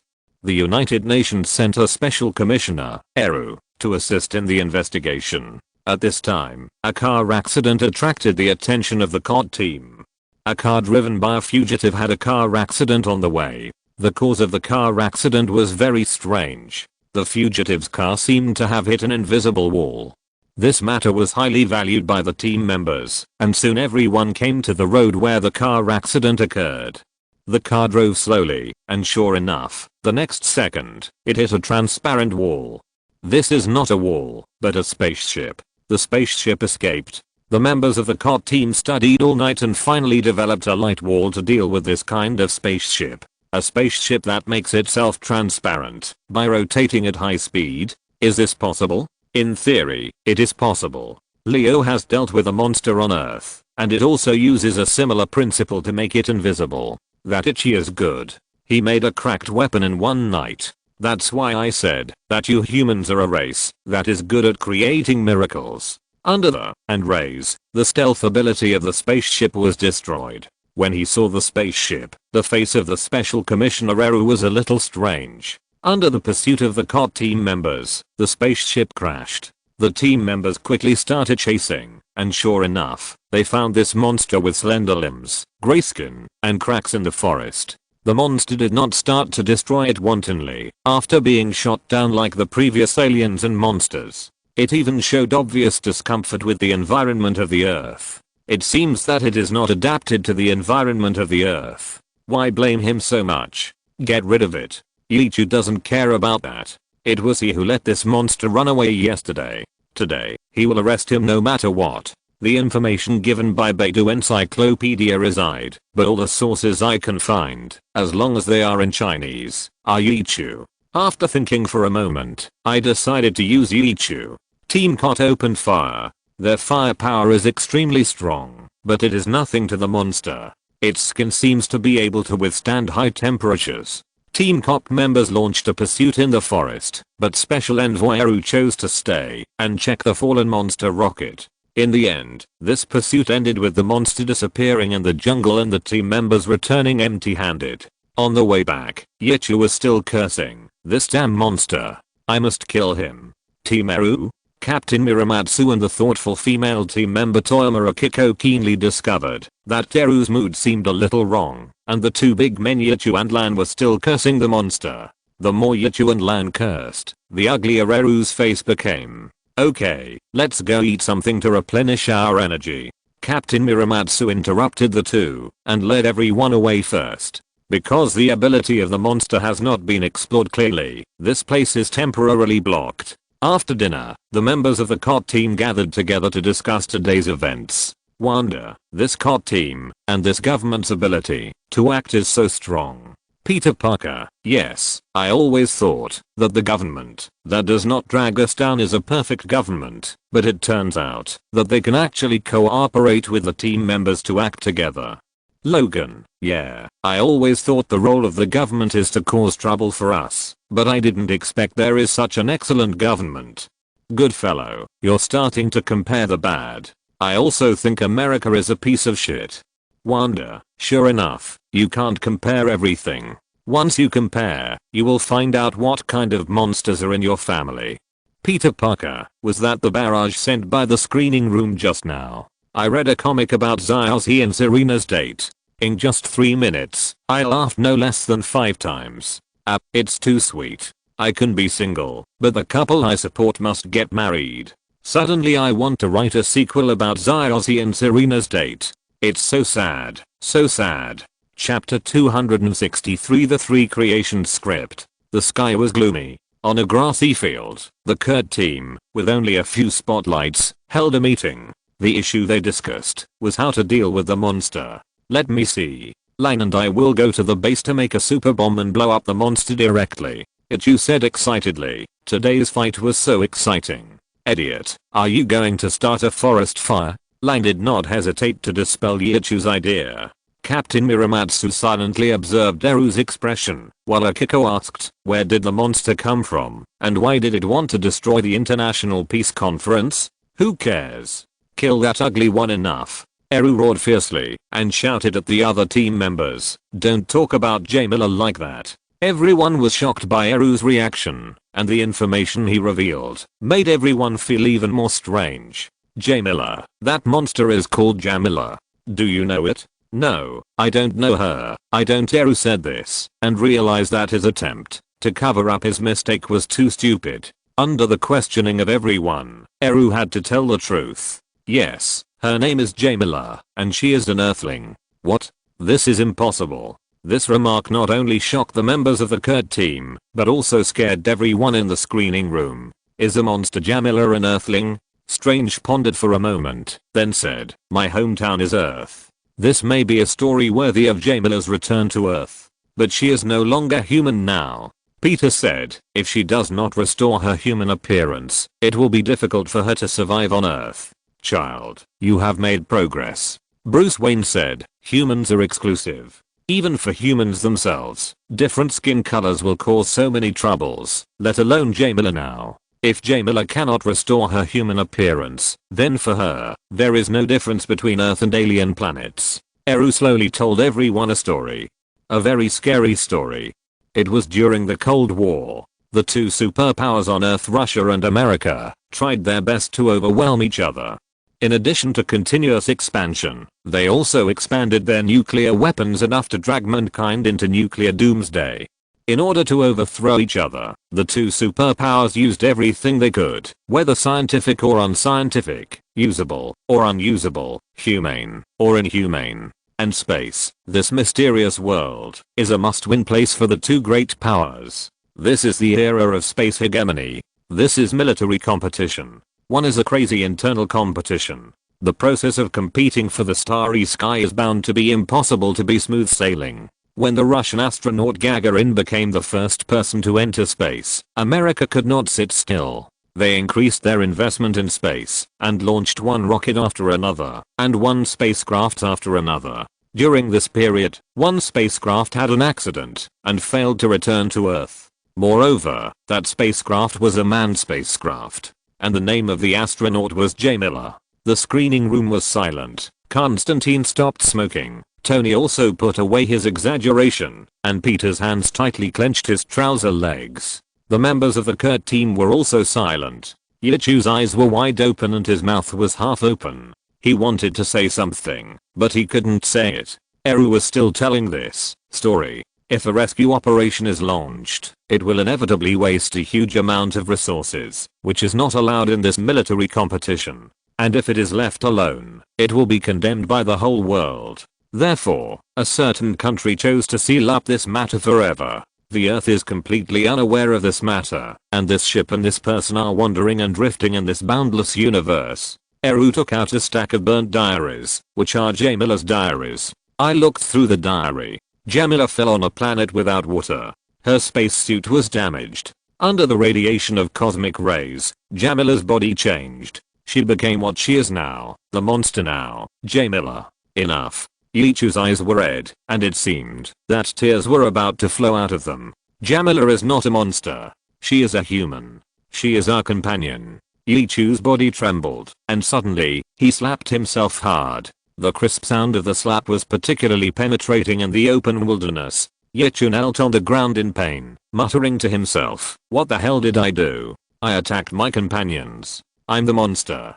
Team Yichu. Akiko wanted to go over and help Yichu up, but was stopped by Captain Muramatsu.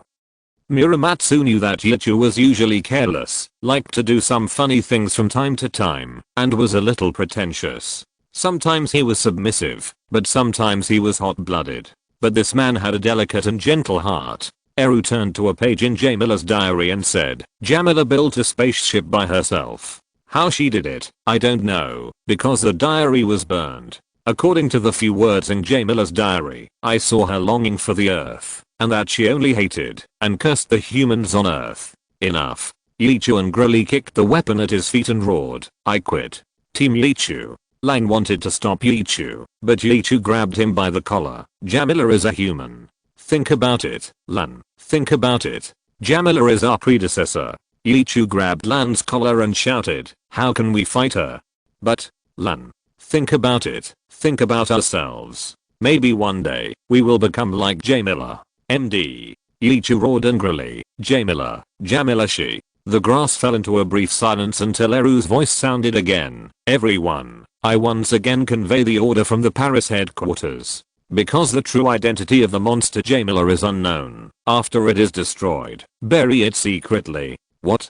These beasts? In the rewrite of My Hometown is Earth, I was also influenced by some of the changes made by Kuroko to the original script in the best special effects era. In the end, this can be regarded as the third version. If you're listening to this novel on a channel other than Fanfic World, it means they downloaded and uploaded it without effort. We cordially invite you to visit our channel, Mundo Fanfic Novelos. There you'll find the original version of this story and you can explore many other novels of various genres. We're waiting for you to immerse yourself in a world of incredible novels. Chapter 264 Golden Tears. Yichu's angry rebuke also spoke out the innermost thoughts of the audience in the screening room. I was wrong. The government will always be the same government. The only thing they can do to not disappoint us is to disappoint them. Then, Jamila. Ace, maybe, Jamila will not die. Peter Parker, really? Ace, brother Ultraman told me that the story of Jamila in our world is not like this, so this is a story of a parallel universe. Maybe in this story, Jamila successfully survived. Wanda, that would be great. The video continues. Yichu squatted on the grass in silence. Captain Miramatsu said to Yichu, Yichu, I understand your feelings, but now, Jamila is the enemy of mankind. Asshole. Yichu was speechless and could only vent his emotions with his roar. The next day, Jamila appeared again. This time, Jamila was no longer the normal human height before, but was gigantic, turning into a monster several dozen meters tall. All the members of the COD team knew that this battle was inevitable. The army's weapons had already started to attack. The shells fell on Jamila and turned into balls of fire. However, Jamila's body, which had been mutated by cosmic radiation, not only gained the ability to survive without water, but also made his skin extremely resistant to fire. But looking closely, Jamila's skin seemed to be different from when she just landed on the earth. The color seemed to have become darker. Lan and Yichu looked at Jamila, who was wreaking havoc, and cursed fiercely. MD. They were hesitating and struggling because they really couldn't accept the order to attack Jamila. When Jamila was about to kill a child, Hayata, who had not said a word the whole time, couldn't bear it anymore. He took out the beta magic stick and a light shone. The light giant Ultraman who helped the Earthlings defeat the invaders appeared again and saved the child. People were cheering. They knew that this giant was here to help them. Ultraman, go ahead, kill this ugly monster. Come on, Ultraman, come on. Go, giant. Hearing the humans cheering for him, Ultraman did not go up and defeat the monster directly as before, but just organized Jamila to continue destroying. Even if Jamila attacked him, Ultraman just chose to defend. Jamila roared, and her hands kept hitting Ultraman to vent her anger. Suddenly, Jamila turned around and sprayed hot flames at the fleeing crowd. Ultraman took a step forward, activated the energy shield, and blocked the fierce flames. Stop! A shout interrupted Jamila's attack. It was Yichu. Jamila, please don't hurt humans. Jamila, wake up. Jamila stopped. She looked at everything around her blankly. The city was burning with fire. This was the fire that he had spewed out. Ordinary people were fleeing in all directions. Some were trapped in the ruins, and some were trapped in the fire. This was his own masterpiece, his own fire of revenge. Jamila stared at all this in a daze. She watched motionlessly. While paying attention to Jamila, Ultraman saved the ordinary people trapped in the fire. Jamila fell down, and Ultraman rushed over to help Jamila up. At this time, Ultraman saw golden tears flowing from Jamila's eyes. Tears flowed from Jamila's face, dripping onto the ground, dripping onto the earth. Why is Jamila crying? There shouldn't be any water in her body.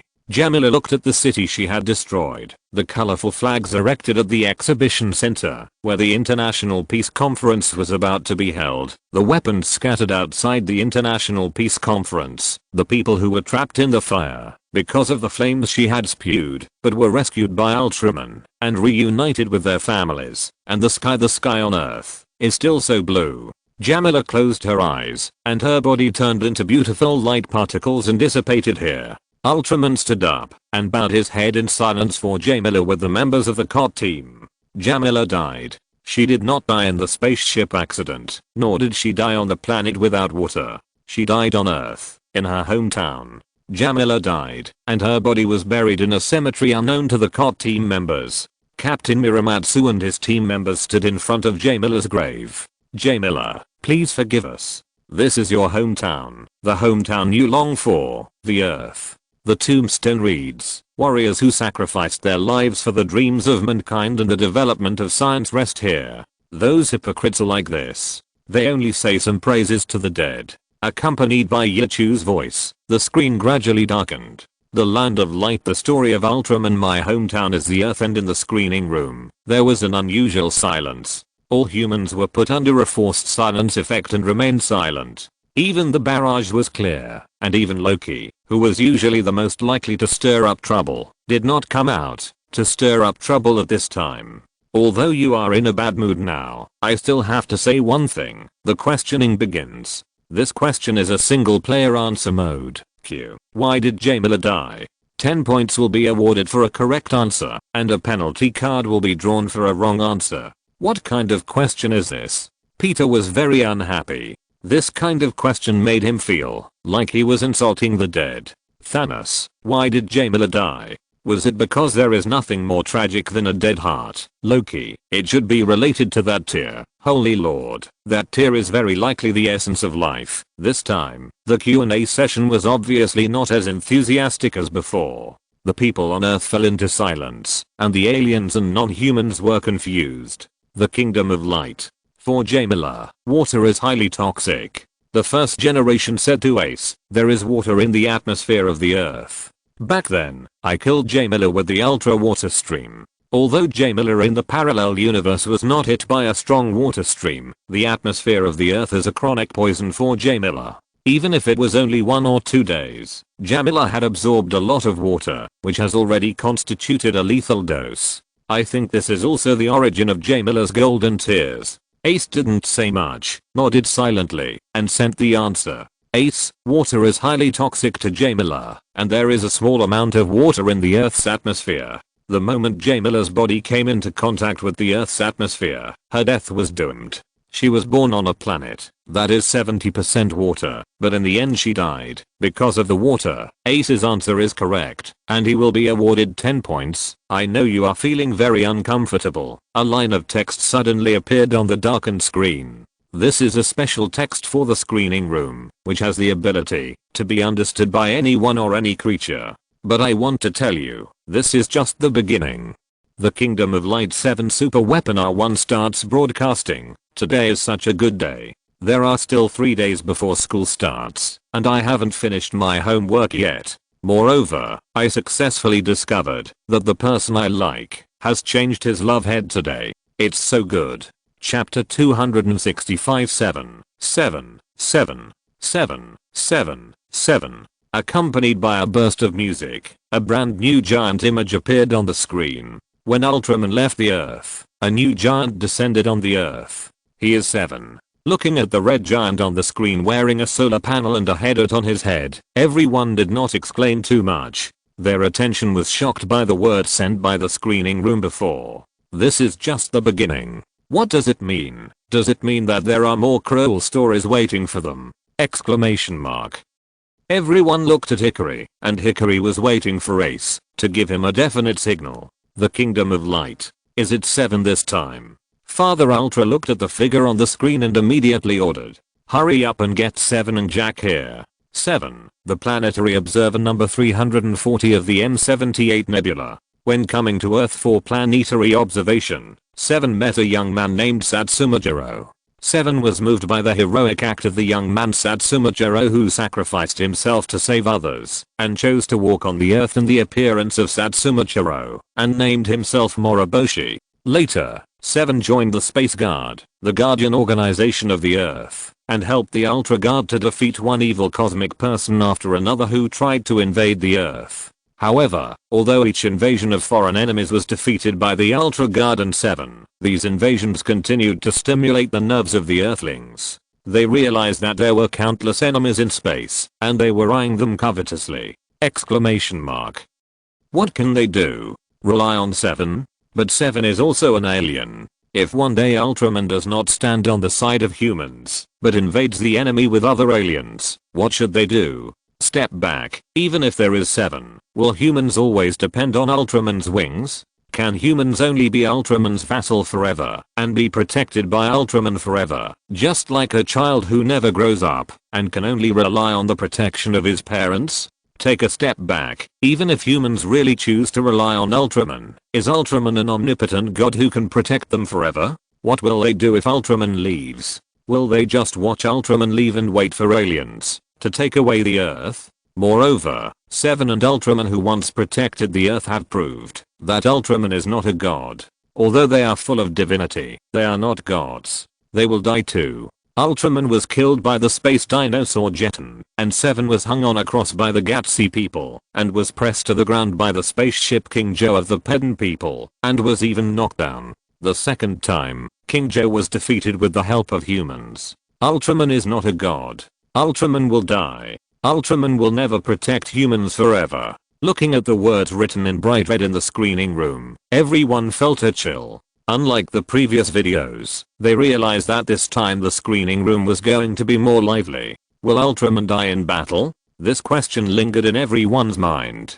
Previously, Ultraman's figure like a god of war gave them an illusion that Ultraman was very strong and could not be defeated. Just like in superhero movies, Ultraman could not be defeated. But now the screening room clearly told them that Ultraman would die. Yes. Hikaru's gentle voice sounded in the screening room. We are also life, and we will die if we are killed. We are not omnipotent gods. It is even more impossible for us to protect the Earth forever. In the universe, there are too many beings stronger than us. Facing them, even Ultra Warriors will die. Humans cannot be protected by Ultraman forever and hide under Ultraman's wings forever. We will summon Ultra Warriors who go to Earth back every once in a while, and it is also telling humans that Ultraman cannot protect the Earth forever. You must be self-reliant. Only by being strong can you protect yourself. The video continues. Against this background, the people on Earth began to frantically develop weapons. They continued to manufacture various powerful weapons, and the entire Earth began a crazy military alert. Because they could not predict whether the aliens were kind or malicious to them. They only had weapons that were powerful enough to protect themselves. One day, in a missile research and development base, Dr. Akola of the Earth Defense Force and Dr. Shiratori, a cosmic biologist, were watching a missile. That's R1. Yes, a super weapon used to attack planets. R1. And the members of the Ultra Guard were also looking at this super weapon. They admired the power of this weapon. Just one missile can destroy an asteroid. A missile can destroy an asteroid? Hearing this power, everyone was surprised, but soon accepted it. In Hikaru's world, explosive star-level combat power does not seem to be very rare, but very common. But seeing that the Earthlings have made this kind of weapon, everyone is still very curious. How powerful is this thing? This is military security. Bruce Wayne sighed. This actually has some shadows of the Dark Forest. Because they are afraid of being destroyed by the other party, they can only prepare weapons that can destroy others. It's just that they are hesitant and afraid that the other party has similar weapons, so they are only developing. Jonathan Osterman, Drive Manhattan. I'm very familiar with military security because I'm one of the participants in military security. Peter Parker, are you a participant in military security? Tony, yes. The Russians and America launched a war without gunpowder in the last world. Jamila was also a victim of this military alert. This crazy military alert did not stop until that huge country was destroyed by the most despicable desires of mankind. Bruce Wayne, it originated from the noblest ideals of mankind, but was destroyed by the despicable desires of mankind. Jonathan Osterman, Drive Manhattan. It seems that after the humans in this world have no internal opponents, they still launched a war against me. And, I hope to know what you call the Dark Forest. Peter Parker, let me explain. Chapter 266 Vomiting Blood Marathon. I see. Dr. Manhattan reads some brief information Peter gave him, as well as information about the Trisolarans and Sophons, and found it interesting. Dimensional manipulation of protons? That's interesting. I've never thought of conducting similar research. Dr. Manhattan was very happy. This screening room brought him so many surprises in just 1 hour. It was originally just a place for him to relieve his boredom, but now it can also bring him some inspiration for research. He does not lack this ability, but he lacks inspiration. In scientific research, inspiration is very important. What Dr. Manhattan lacks is similar inspiration. After obtaining the quantum body, although Dr. Manhattan is still constantly exploring the physical world, he is like a headless fly. He knows that he is very strong, but he doesn't know how strong he is, let alone how to develop his own power. Originally, Dr. Manhattan didn't care about all this. In this world, he was already invincible in the world. But now this screening room has given him the motivation to move forward. Although Peter only briefly described the information about the Trisolaran technology, it was enough for Dr. Manhattan to do many things. Dr. Manhattan picked up a stone and pinched it casually, and a strong interaction material was pinched out. It's not difficult. Dr. Manhattan threw away the raw material of water droplets, which was worth at least one blue card in the screening room, and then with a thought, he turned his palace on Mars into this material. He is now more interested in the dimensionality reduction and dimensionality increase of protons. Dr. Manhattan reached out and selected a lucky proton and began to tentatively influence the dimension of this proton. He is a quantum body, but more fundamentally, he is a high-dimensional life form. In theory, he can completely operate on the dimension. But he had never thought about these operations before. Now, the screening room has given him enough inspiration. Captain America, if you don't develop weapons, others will use powerful weapons to attack you. But if you develop weapons, others will develop stronger weapons, and there will be no end. Captain America, it seems that I'm lucky. At least I escaped that crazy period. Tony Stark, there is no way. Captain, this is reality. The video continues. The team members are excitedly discussing the missile that is about to be launched. It's amazing. It will be launched in 48 hours, so the defense of the Earth will be complete. Unlike the team members who were full of joy, the Sawantuan had a sad face. Although he also hoped that humans would develop the power to protect themselves, he was also deeply worried about the fact that humans had mastered such a terrifying weapon. He was very conflicted now, just like an old father who wanted his children to have independent abilities, but didn't want his children to go out and face this cruel society independently. Gukao said excitedly, if aliens from any planet want to invade the Earth, we just need to put our hands on the button and press it lightly. Rather than that, we might as well tell the invaders that we have super weapons, said team member Anu. Yes, in that case, as long as they have such a powerful weapon, the invaders will not dare to act rashly. There was laughter in the command room, but only Tuan Zuxing had a gloomy face. Anu noticed that something was wrong with Zuxing Tuan and asked quickly, what's wrong, Tuan? The scene changed. Zuxing Tuan and Gukao came to the corridor. Zuxing Tuan said to the excited Gukao team member beside him, Gukao, as long as we can protect the Earth, everything we do is right. Huh? Please answer me. Gukao was silent. Seeing Gukao's reaction, Zuxing Tuan understood. He ran forward, and Gukao quickly stopped Zuxing Tuan. Tuan, what are you going to do? I'll go tell the staff to stop the experiment. Idiot, don't do this. Gukao stopped ZHU crossing Tuan and said to him, Tuan, don't forget that the Earth has been targeted. There will definitely be powerful invaders that we can't resist. For that time, then are super powerful weapons necessary? Of course. Then what if the invaders create more powerful weapons to fight against powerful weapons?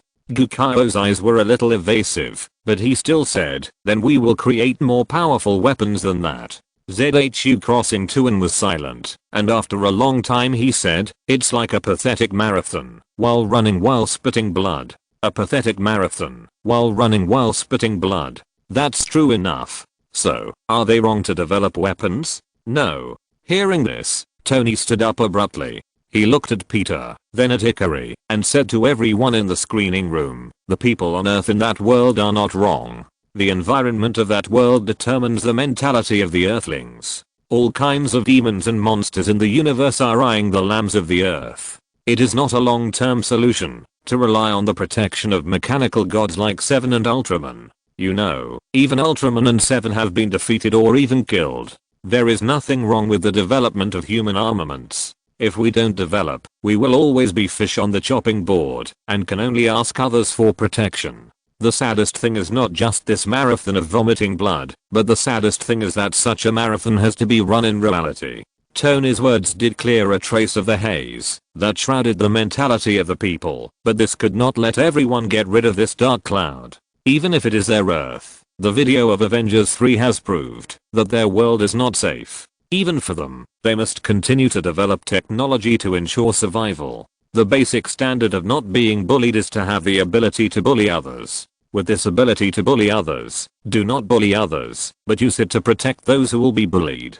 This is a hero. Image continues. The scientists of the Defense Forces told Captain Kiriyama that if the R1 experiment succeeds, they will immediately start developing the R2 missile, and the power of the R2 is dozens of times that of the R1. One shot can blow the Earth in half. Dr. Shiratori showed a gentle expression, and she said, "In this way, the Earth will be absolutely safe." Dr. Shiratori was gentle and smiling, but her words made everyone shudder. Yes, the continuous development of weapons will only bring more intense threats of war, but stopping the development of weapons in that kind of environment is to abolish one's own martial arts and become a prey to the fish. This is a dilemma. Whether it is the Earthlings or the aliens, they are all survivors in this wave. They can only ensure that they will not drown if they keep swimming. But the faster they swim, the more physical energy they consume, and the greater the possibility of exhaustion. Note 1. The test explosion test of the R1 missile is about to begin. This level of weapon must not be tested on Earth. Drive Shiratori told everyone that they chose a planet Keelan as the experimental site. Note 1. This analogy may not be accurate. The situation is complicated today, but the update will not be interrupted. Chapter 267 The Revenge of Keelan Star. The Kingdom of Light. 7 stared blankly at the screen. It was his old captain, Captain Kiriyama. "This time it's your story," Ultra Father said to 7. "Next, it's likely to be Jack and Aces." 7 didn't say anything. He knew what would happen next. In fact, there are more terrifying stories waiting for him in the future. 7 didn't regret doing that, because his love for the Earth was something that even the people on Earth couldn't understand. The video continues. Hearing what Dr. Shiratori said, Tuan's face became more and more serious. The power of R2 can blow the Earth in half with one shot, so the Earth is absolutely safe. Kiran, the 7th planet in the Char system. According to their investigation, there are no signs of biological activity on it, and experiments there will not pose any threat to the Earth. Captain Kiriyama once again confirmed with Dr. Shiratori that there are no living creatures on Kiran. If there are living creatures on it, then the Earth will become the sinner who started the war. Dr. Shiratori said confidently, "It took us 6 months to choose the experimental site, so there is absolutely no problem. And another purpose of our experiment is to tell the invaders that we have successfully developed a super weapon. We humans must rely on our own strength to protect the Earth. This is a threat of force. By showing our own force, to warn those who try to invade the Earth, let them give up this idea." But doesn't this violate the law of the Dark Forest? Peter said. They are exposing their position. No, they have been exposed. Bruce Wayne said, for the Earthlings in that world, the location of the Earth has been exposed many times, and there have been more than one invasion. I think in that environment, humans need to show their strength even more. But, if that's the case, will the aliens who feel threatened take the initiative and destroy the Earth first? No. Hikari said, this won't happen. We won't sit idly by. The Earth in that world is protected by you, but our Earth is not. Bruce Wayne said in a low voice, if that kind of thing really happened, I think the Dark Forest would definitely happen. In fact, I guess that in all the major universes, the Dark Forest is the normal mode, and your world, because of the existence of your Kingdom of Light, has brought a ray of light to this dark universe. You can be said to be the disseminators of light and the messengers of peace in that universe. So, is the overall environment of the universe really that dark? Can light really not illuminate the Dark Forest?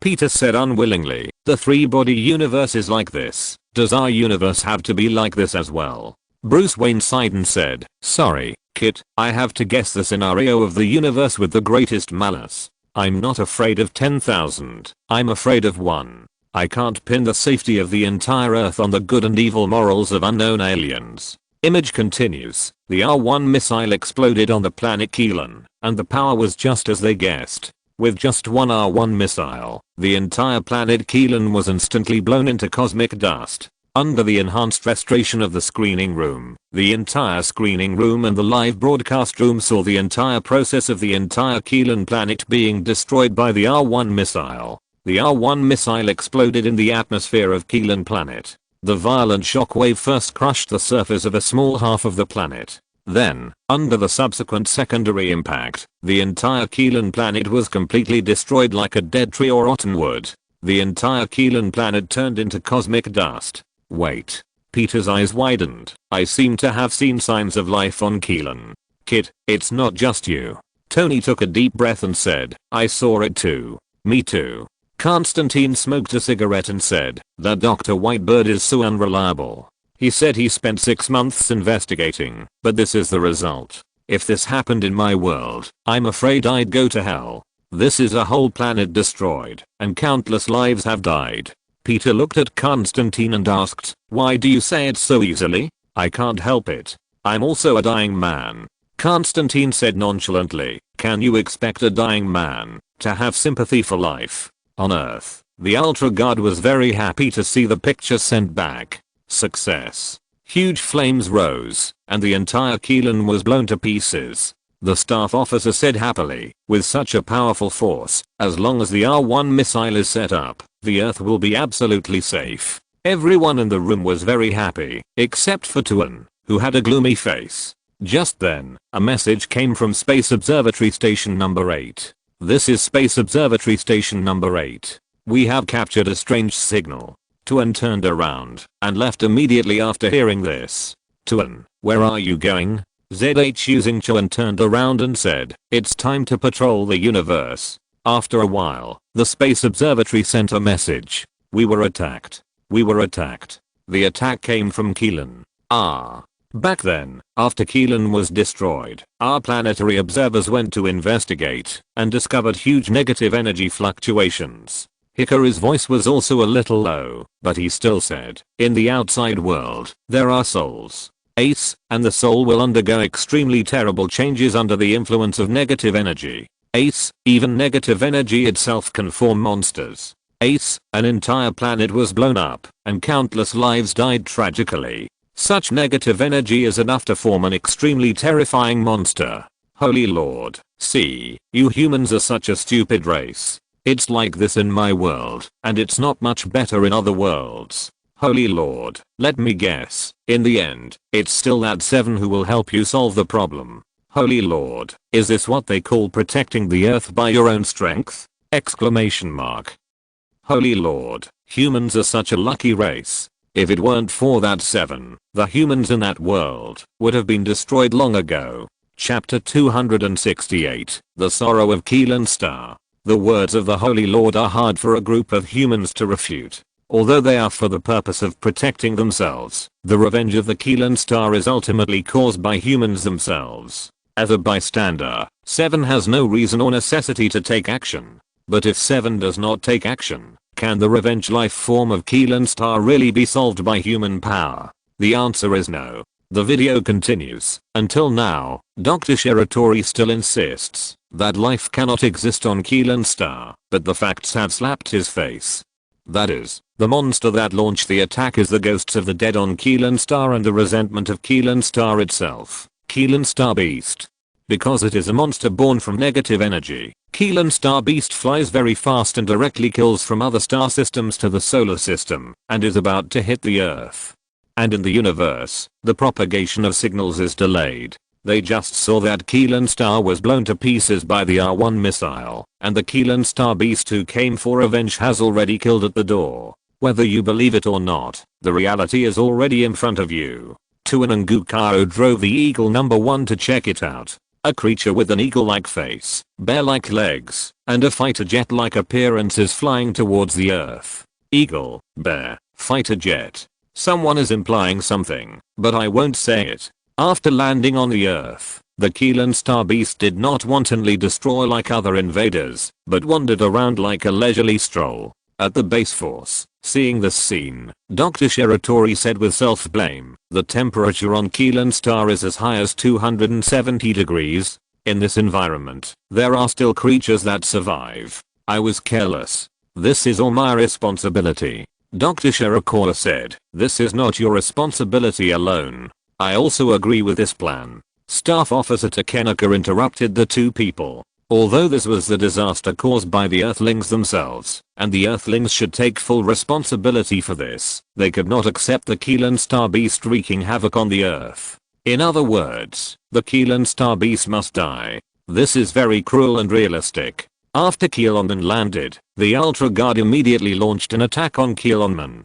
Seeing this scene, even Peter didn't say much. It was not the first time that the young ones had seen this situation. The newcomers were either demigods who had lived for thousands of years or true gods who had almost lost their human emotions. Naturally, they would not have any opinions or doubts about such things. And Dr. Manhattan also found a new topic, that is, negative energy. The emotional fluctuations under this idealistic system can actually be realized. This situation made Dr. Manhattan once again split a clone to study this topic. Keelan was killed quickly. After Tuan returned to the base, everyone was still discussing how to speed up the development of weapons, not only R2, but also R3, R4, and even R5.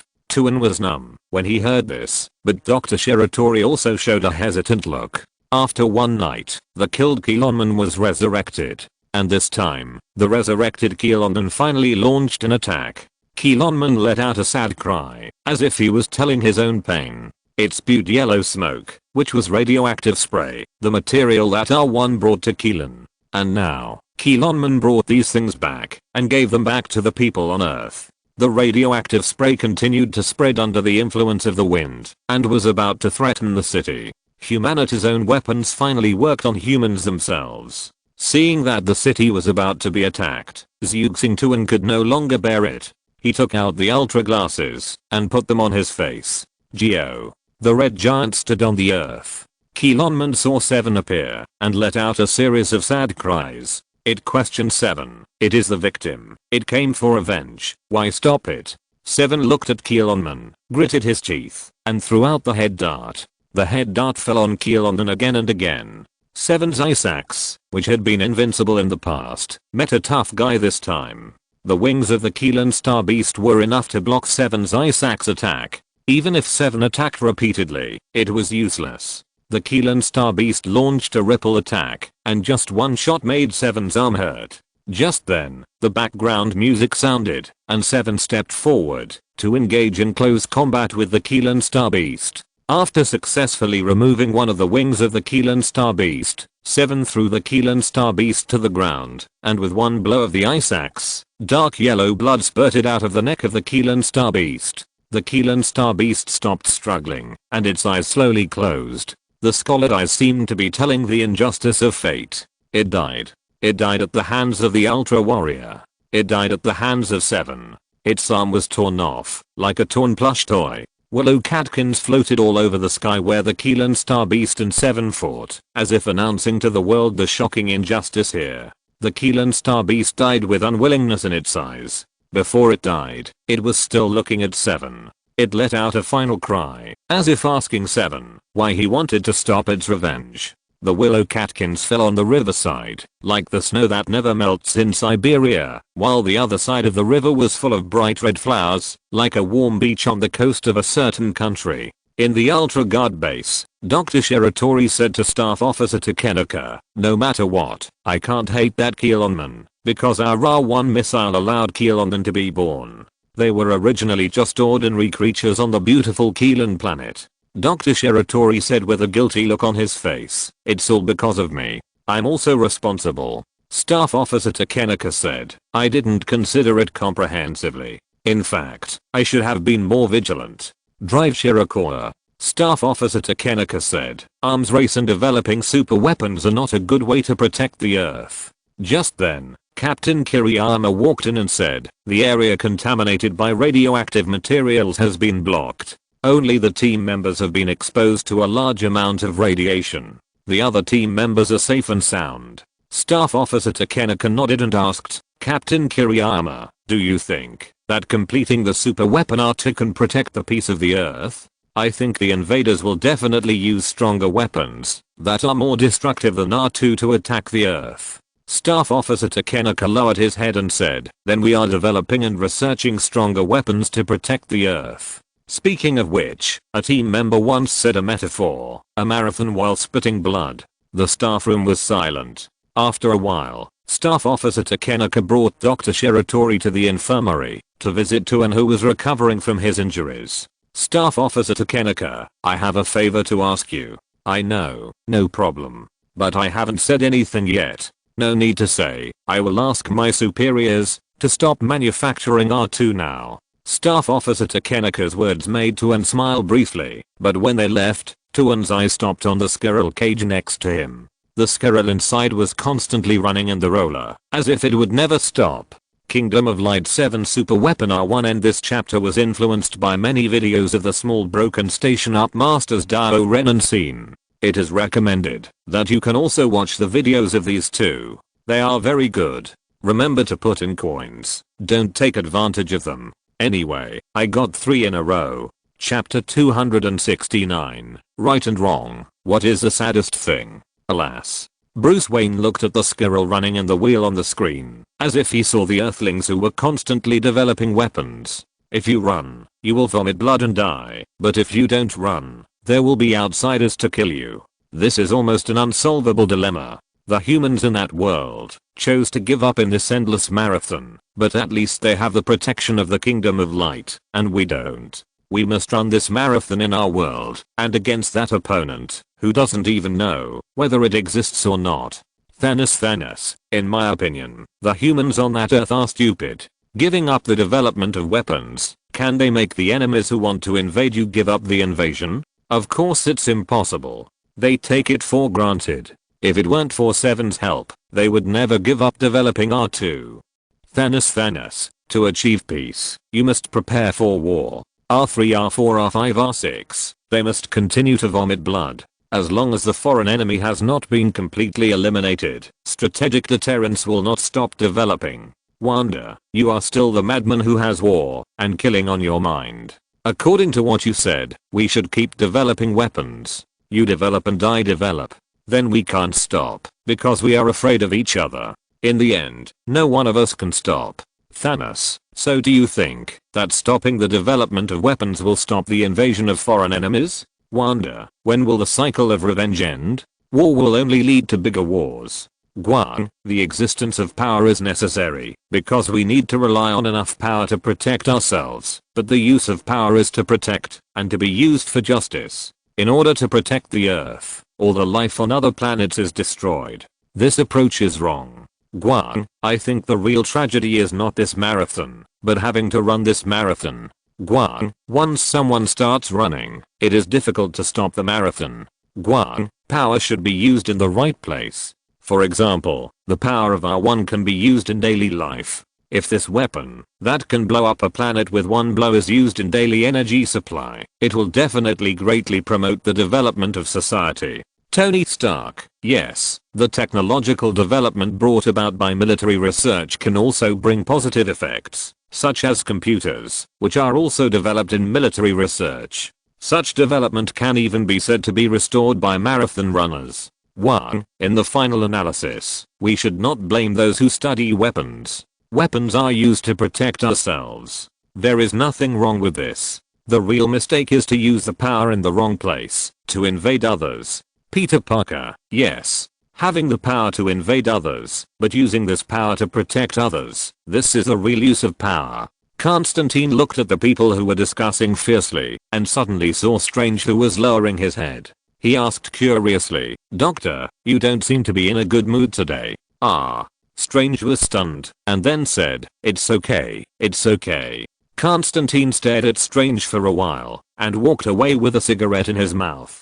It seems that you are having a very happy discussion. Okay, everyone. The Kingdom of Light 7 sniped street start. At a funeral, mourners were discussing what had happened recently in a low voice. There have been too many vicious incidents recently, but all of them started with the same acquaintance, where a certain person suddenly attacked the people around him indiscriminately, and the incidents all happened on the same street.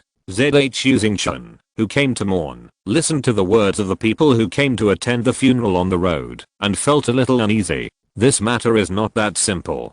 Gukao and Xianqing team members who were patrolling on the road bought a pack of cigarettes and were about to smoke when they suddenly heard gunshots. It was a madman who was shooting randomly on the street with a shotgun. This madman shot at everyone he saw with a shotgun, and he was insane.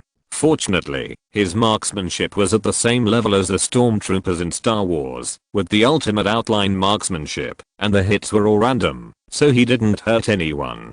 Gukao saw that this was too much and rushed directly towards the madman, while Xianqing team members went around to the other side and shot the shotgun out of the madman's hand. Gukao took the opportunity to rush over and hit the madman with one punch. Then the police who rushed over all took action and pinned him to the ground. At this moment, the madman rolled his eyes and fainted directly. This incident also attracted the attention of the Ultra Guard. In this era, many things that seem unreasonable can be attributed to aliens, because there are really many things that are caused by alien invaders. The Ultra Guard has collected enough intelligence. The madman is usually a very gentle person. Today, he was chatting with a clerk in a convenience store. Suddenly, he picked up a shotgun and ran out, shooting while running.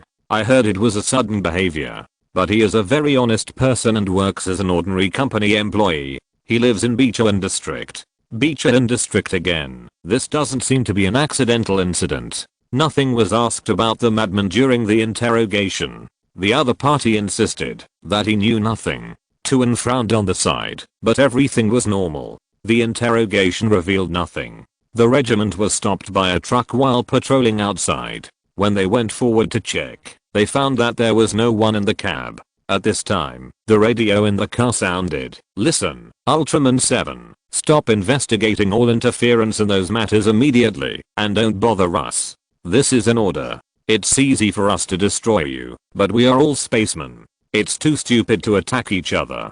I warn you for the last time, don't go to Bichuan District." The last warning. In the Ultra Guard, the injured Gukao came to the smoking area with a smile. There was no way. Smoking was not allowed in the infirmary. Gukao smiled and smoked a cigarette sold in the vending machine in Bichuan District, and suddenly his face changed. The smile on his face disappeared, and he took another puff expressionlessly. The next second, Gukao suddenly attacked everything around him. Xianqing, who brought him coffee, and the items on the table. Everything around was attacked frantically by Gukao, and the others rushed over. It took several big men to hold down Gukao, the strongest man in the Ultra Guard. The classroom was so cold that my hands hurt. Chapter 270. Welcome, Ultraman 7. In the end, it was Xianqing who hit Gukao on the head with a stick and knocked him unconscious, ending this chaotic farce. This time, Captain Tangshan found something wrong. That was the cigarette that Gukao had just smoked. The cigarette fell to the ground and was still burning slowly. Everything was normal. After Gukao came in and smoked the cigarette, the whole person went crazy. And the previous crazy person also had smoking in his activity trajectory, and his memory only went as far as smoking 0. The most important thing is that Gukao bought this pack of cigarettes from a vending machine next to the patrol in Bichuan District. This series of clues combined, the truth is not far away. It seems that the truth has been revealed. That is, aliens have done something to the cigarette vending machine in Bichuan District. They should have added substances that are enough to drive people crazy. Bruce Wayne said, there are many similar substances in reality. If the aliens' technology is far superior to that of the Earth, then it is not difficult to poison the cigarettes. And they have been exposed now. Peter said, the next plot should be that the Ultra Guard and Ultraman 7 will kill together and solve the alien to protect the peace of the Earth. Under normal circumstances, it is indeed the case, but after experiencing the stories of My Hometown is Earth and Super Weapon R1, the audience in the screening hall and the live broadcast room no longer dare to watch this video as a simple superhero story. Image continues. Just after cleaning up Gukao, Tuan and Captain Kiriyama just breathed a sigh of relief, and then Chien Sheng was hit again. Captain Kiriyama was numb, and he finally held Chien Sheng down and quickly put away the pack of poisoned cigarettes. Chien Sheng smoked fewer cigarettes, so he fainted after struggling twice. Gukao, who took 2 puffs of cigarette, is still in a coma. In Chien Sheng's words, he is sleeping like a dead person. Another team member was hit, and the remaining members of the Ultra Guard could not sit still and went out to look for clues. Tuan and Anu first came to the home of the crazy person before, and then found the family members of other crazy people. After communication, all the clues pointed to the vending machine. Tuan and Anu ambushed near the vending machine, and in the Ultra Guard laboratory, researchers also found the crazy murderer. It is an alien substance, which they call cosmic poppy. This thing does not exist on Earth. If people on Earth take this, they will regard everyone around them as enemies, lose their minds, and frantically attack all living things around them. There is only one idea in their minds, that is, to kill all enemies around them. And the aliens put this substance into cigarettes. If this plan is carried out on a large scale, it will be too scary. The proportion of smokers in the human population is almost half. Tuan and Anu were drinking coffee in a street cafe and monitoring the vending machine, which shows the importance of comprehensive monitoring. The other party wore a black hat and black clothes, and his whole body was full of suspicion. Is this the mastermind behind this?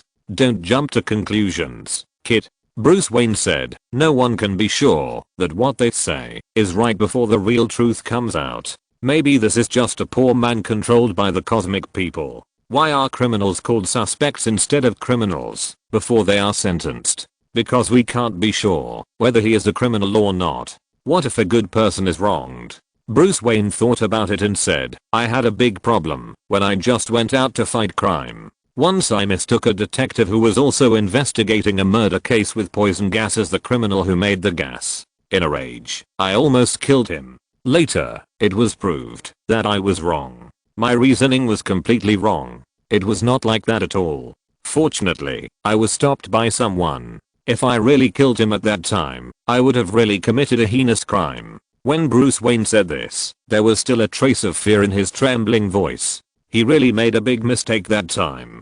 Fortunately, he was stopped. After that time, I made a vow to myself. Bruce Wayne looked at Peter and said seriously, that is the no killing principle. When I fight criminals, no matter how serious the crime they have committed, I will not kill them. Instead, I will send them to the police station for this reason. Loki Odinson, it's useless for you to do this. Maybe some people will reform, but more people will choose to continue on their old ways in the end. So it's useless for you to do this. In my opinion, you should just kill them. Bruce Wayne, absolutely not. Not to mention the wrong cases and miscases. How can you be sure that they won't reform? Loki Odinson, too slow. There's no efficiency. Kill them all. Wonder if we can build a prison, a reformatory or something like that, and turn those criminals into good people. It would be better for us.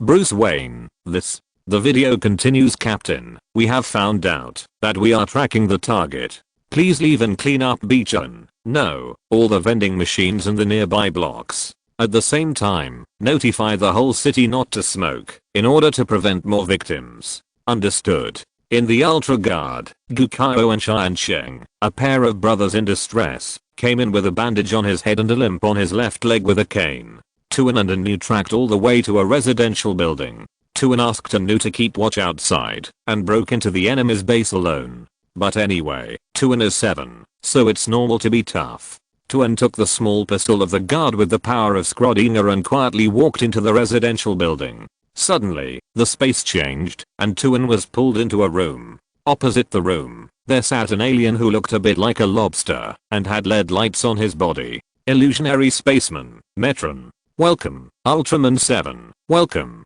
Metron raised his hands like green onions, laughed and said, I'm waiting for your arrival. Seeing each other, the group was also a little confused. It's so hard to type in the class. It's too cold. Our class is on the shady side. It's so cold that I don't even need to cool my computer. If you're listening to this novel on a channel other than Fanfic World, it means they downloaded and uploaded it without effort. we cordially invite you to visit our channel, Mundo Fanfic Novelos. There you'll find the original version of this story and you can explore many other novels of various genres. We're waiting for you to immerse yourself in a world of incredible novels. Chapter 271. The streets are not sniped yet. Metron invited Tuan to sit down. There was a small round table between them, as if they were not enemies, but old friends who had not seen each other for many years. Tuan pointed the gun at the Metron in his right hand, and sat down slowly. Although he wanted to transform into an ice axe and chop the bastard directly, he had not yet figured out whether the other party had a backup plan, whether he had any evil plans for the Earthlings, and how to eliminate the side effects of the cosmic poppy. Tuan could only be patient, and continue to play with him. After the Metron sat down, he greeted him enthusiastically. How about calling in the Anu team member? Seeing this, Tuan said, your plan has been exposed. Just surrender honestly. If you can persuade the other party to surrender, it would be the best. There are many giants among the cosmic people. Once the giant battle is inevitable, it will have an impact. If you are lucky, 2 buildings will be knocked down. If you are unlucky, the entire Beachoan district can be rebuilt directly. The Metron laughed out loud. Our experiment was completely successful. Tuan was shocked and asked quickly, what experiment? So, the final defense began. Red crystals. The Metron answered word by word, fearing that Tuan, who was sitting opposite him, would not understand. Red crystals have been proven to be very effective on the human brain. It can make the human mind lose reason. This is obvious at a glance. The Metron was also afraid that Tuan would not guess his plan, and added, we observed humans, and noticed that humans trust each other, unite and love each other, and strictly abide by various regulations. Such humans are powerful. Hearing the Metron's evaluation of the Earth, all the Earthlings in the screening room and the live broadcast room looked like you are talking nonsense. Mutual trust, the crazy backstabbing between countries will not be mentioned. Anyway, the Russians suffered a big loss in a certain imperial battlefield that year, and I don't believe that the remaining few did not contribute. Unity and friendship. Earthlings can quarrel over any little thing, even with swords, but not now, because now we have evolved hot weapons, and the era of cold weapons is over. Strictly abide by various regulations. From the Geneva Convention, that thing is just a pile of waste paper in the eyes of a certain I don't say it, countries that should understand it.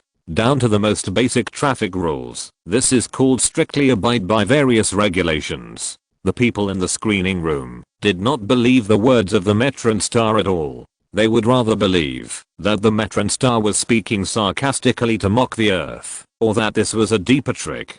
They did not want to believe that this was an Earthling. Among them, WandaVision, who was backstabbed by the Earthlings, was the leader.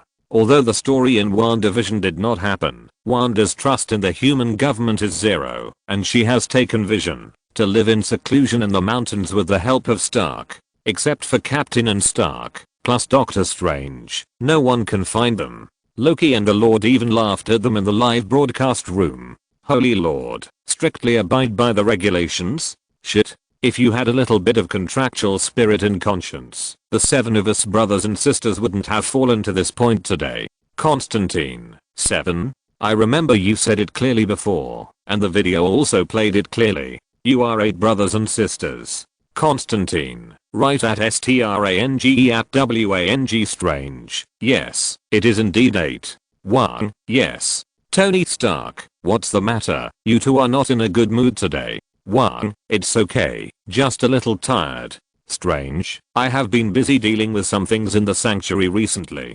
Thanos, are you in trouble? Doctor, if it is the Earthlings who are causing trouble for you, can I send my men to drive my battleship to help? Strange, no need. Don't come. Thanos, it seems so. Strange, no.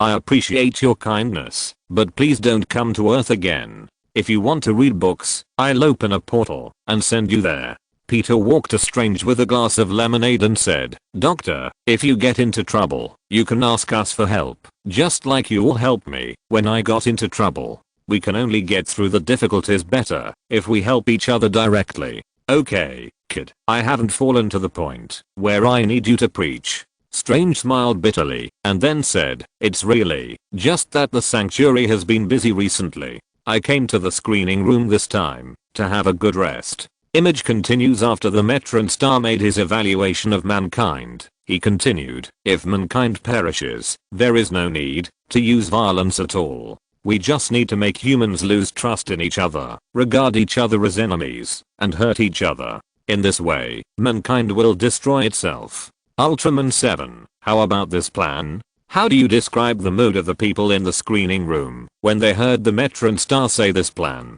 Just very strange and quite complicated, because they seem to be doing this without the need for the Metron. Should we be happy about this? Obviously, this is definitely not a happy thing. Tuan righteously retorted, "You can't succeed. If you are here, it is indeed impossible." The Metron said with a sinister smile, "We are afraid of you, Ultraman 7. So, as long as you are not on Earth, it will be fine." The Metron flashed out of the room, and the room was instantly closed. It turned out to be a spaceship. The spaceship took Tuan straight up. It didn't go straight up. Before the spaceship flew out of the atmosphere, 7 transformed inside and killed it directly, so you should at least make an energy stand to imprison 7. The giant Metron and 7 stood under the sunset. Under the setting sun, the two sides launched a not very exciting battle. 7 defeated the Metron with 3 punches and 2 kicks, and the spaceship flying in the sky was sunk by the Ultra Guard's Eagle number 1. Seeing that the situation was hopeless, the Metron wanted to turn around and run away, but as a civil servant of the Kingdom of Light and a planetary observer who dared to venture into the universe, how could 7 not be able to deal with even a Metron? With an ice axe slash, the Metron's body was split in two from the middle. It was over, and 7 added a Namelum ray. It seemed that the Metron was dead and could not die anymore. At this time, the voice of the narrator sounded. "The plan of the Metrons to invade the Earth has finally been shattered. It is too terrifying to think of using the trust between humans to invade the Earth. But everyone here can rest assured, because this story will only happen in the distant future." Why in the future? Because you humans can't even reach the level of trust to be sniped by aliens. Kingdom of Light 7, the sniped street end son, if you really love your child, please give me the power to defeat the cold monster Binster. Chapter 272, The Boy on the Seaside, Non-Malt. Listening to the ridicule in the screening room, a group of Earthlings couldn't find any words to refute at this moment. Peter wanted to use the current situation in the screening room to prove that humans can achieve the level that the Metron people said is enough to be sniped. But when Peter said this, the other Earthlings in the screening room lowered their heads even deeper. This looks like an absurd fairy tale, with enough slots in it to make people complain for half an hour, but the real core is speechless. Yes, if the Metron people's plan is handed over to any Earthling in the screening room, they can do better than the Metron people. They can take the opportunity to spread the powder of cosmic poppy in a strong wind, or directly create a strong wind, instead of choosing the inefficient method of selling cigarettes with vending machines. They can also do better anti-reconnaissance, so that the Sawan incarnation of Zeuxing Tuan can't even find his shadow, and Tuan and the Metron people have no tracking and anti-tracking capabilities in the video. Even sending 7 to the universe at the end was full of complaints, not to mention that he can fly and fly back directly. You should at least trick the transformed ultra glasses. But this is not the point. The point is the evaluation of the Earth by the Metron people and the extremely weird narration at the end.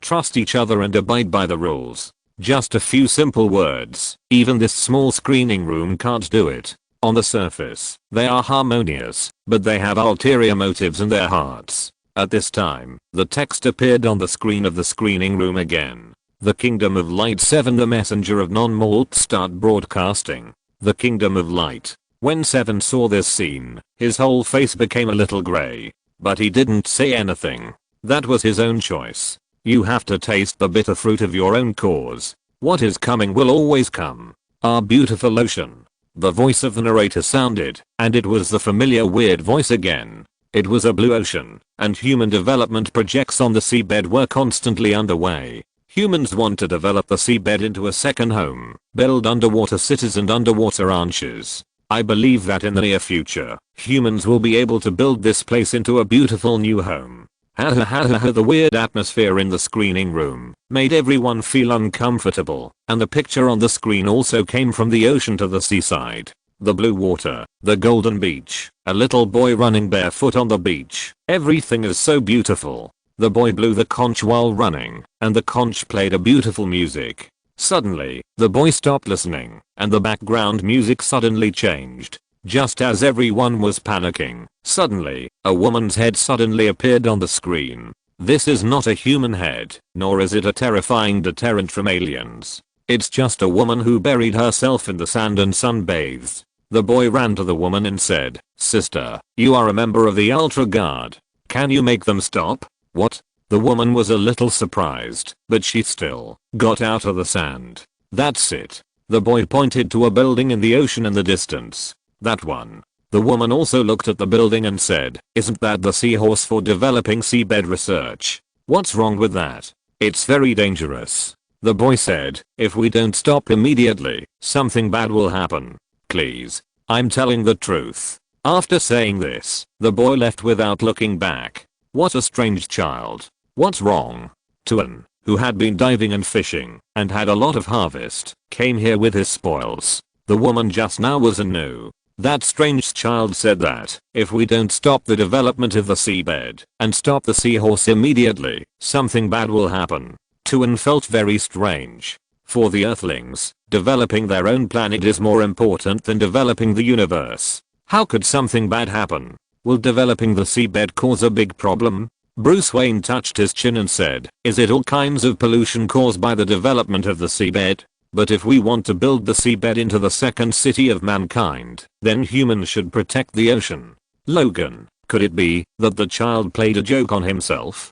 Tony Stark, it's unlikely. The theater will not show us such meaningless pictures, especially today's theater. Magneto, no, how can that human boy recognize that Anu is a member of the Ultra Guard at a glance? Strange, the Ultra Guard is the main force for the Earth to defend against alien invasions. It is normal that it is very famous in the world. Wang, just like the Avengers became a household name after the battle in New York. Seeing this scene, Constantine's suspicion became heavier. The video continues. Tuan had just finished speaking when a violent explosion sounded and flames shot up from the sea. Seahorse exploded. A huge offshore building exploded just like that. Seeing this, Tuan immediately contacted the Ultra Guard Operations Command Room. "What's wrong, Tuan? Were you too stung by a jellyfish?" Captain Kiriyama asked half jokingly. "No. The seahorse blew up at the Undersea Development Center. Return to the team immediately." Captain Kiriyama showed the qualities of a team leader and arranged the work in an orderly manner. Alien attack? Why did they attack the seahorse? Did they set up a base on the seabed? Wait a minute. That kid. Tony slapped his thigh and said, "That little boy predicted the end of the seahorse. He said that if the development is not stopped, there will be a disaster. That's really a big trouble." Bruce Wayne said, "Who could that boy be? An alien disguised as someone who threatens the Ultra Guard? Or an innocent person controlled by aliens? No matter which one it is, we must first find a way to figure out why the other party wants to stop humans from developing the Earth's oceans. There must be a big problem in the deep ocean." Wait a minute, this time the title is called The Messenger of Non-Malt. Bruce Wayne said, "That boy is very likely related to the so-called Non-Malt." Non-Malt, is this the name of the alien this time? So, that boy is the messenger sent by the Non-Malt people, warning the people on Earth not to develop the ocean? What's in it for them to do this? There are many benefits. Not to mention the rich element and resources in the ocean. The area of the ocean alone accounts for 71% of the Earth's area. If it is a Tibetan, it will be too difficult to find him. The video continues. Anu reported the boy's appearance to the combat command room. Now the top priority is to find the boy immediately. But after searching for a long time, he still couldn't find him. Gukao and Shan Cheng found the survivors of the seahorse. Although the seahorse exploded, Gukao and Shan Cheng drove the seawolf to find the survivors, and all of them survived. Under that level of explosion, it is really a miracle. Gukao said that they have been sent to the hospital and are currently fine. They don't know what happened to the explosion of the seahorse. Jack is done. Do you want to watch the Hickory Gaiden first, or the Invincible Old Mac? Chapter 273, The Meaning of Non-Malt. And at this moment, a phone call came in. It was that strange child again. The seabed belongs to Non-Malt. The child's first words were the opening lightning strike, directly declaring the sovereignty of the sea to the Earthlings. What is that, Non-Malt? If humans invade the seabed, Non-Malt will definitely fight back. The child did not answer the Ultra Guard's question, but continued to warn the Ultra Guard, warning humans to give up developing the seabed. But for humans, they can blow up the Keelan planet for testing weapons, so how can they be afraid of the threat of a non-malt? Exclamation mark. Besides, the situation with Keelan is different. Keelan released the R1 missile for testing weapons and warning foreign enemies. Now the non-malt people are blatantly asking the Earthlings for the sovereignty of the sea. Who can tolerate this? Exclamation mark. Please tell the commander for me, because the seabed belongs to the non-malt. If we invade, something bad will happen. After saying that, the phone was hung up. Hearing this, the Earthlings were very upset. After all, in their subconscious cognition, the Earth belongs to the Earthlings, and the ocean, as a part of the Earth, naturally belongs to the Earthlings. You, a non-malt, are now competing with them for sovereignty in front of the Earthling Guardians. This is already a direct provocation. Ace, do you think there is a possibility that what the child said is true? Tony Stark, impossible. Absolutely impossible. Captain America, that's right. Whether it's the ocean, the land or the sky, they are all part of the Earth. If the aliens want to take them away, we will definitely defeat them and protect the Earth. Ace, I mean, do you think there is such a possibility that the non-malts are also the original inhabitants of the Earth, but they walked into the ocean during evolution and evolved into marine life? Ace, in our opinion, if we simply look at Earth creatures, then all creatures born from Earth belong to Earth creatures, including flowers, birds, fish, insects, birds and beasts, those that swim in the water, those that fly in the sky, and those that run on the ground. These are all Earth creatures, so if the non-malt people are also creatures born from Earth, and have never left the ocean for thousands of years, they are indeed the masters of the ocean, and do have sovereignty over the ocean. Bruce Wayne, your words remind me of the legend of Atlantis in our world. Diana Prince, perhaps, this is not just a legend. Bruce Wayne. Diana Prince, I found some information in an interview, which shows that the Atlantis civilization does exist, but the Atlantis civilization once existed on land like you humans, but later entered the seabed for some reason, developed an underwater civilization, gradually isolated from the world, and finally became an urban legend. Bruce Wayne, assuming this legend is true, and that day the Atlanteans are going to land and compete with humans for the dominance of the Earth, what should we do? Alfred, Master Bruce, it is just a legend. Loki, it's so funny. Your Midgard is still our Asgard's territory. You are facing me, your master, with swords. If it was that Atlantean who didn't know what he was talking about, you humans would have killed them without leaving a single piece of armor, and the blood would have dyed the Pacific Ocean red. Image continues. Tuan and Anu are on the way to a primary school. On the way, Tuan recalls this information about non-malt in his mind. In my hometown, the M78 Nebula, the Earthlings are indeed called non-malt. Non-malt refers to humans, but that boy did say non-malt. What does this mean? Could it be that there are non-malts who are not humans? Question begins. Excuse me, what exactly is non-malt? Since Ace has a natural advantage in this quiz, Ace's ability to send bullet comments and answer questions is temporarily banned. If other audience members answer incorrectly 3 times in a row, Ace will be unbanned. This question is a quick answer question. The quick answer will start in 1 minute. If you answer correctly, you will be awarded 10 points. If you answer incorrectly, you will draw a pain card. Mr. Hickory, don't you know the answer? After 7 came back, he did submit a file, but I'm not in charge of that.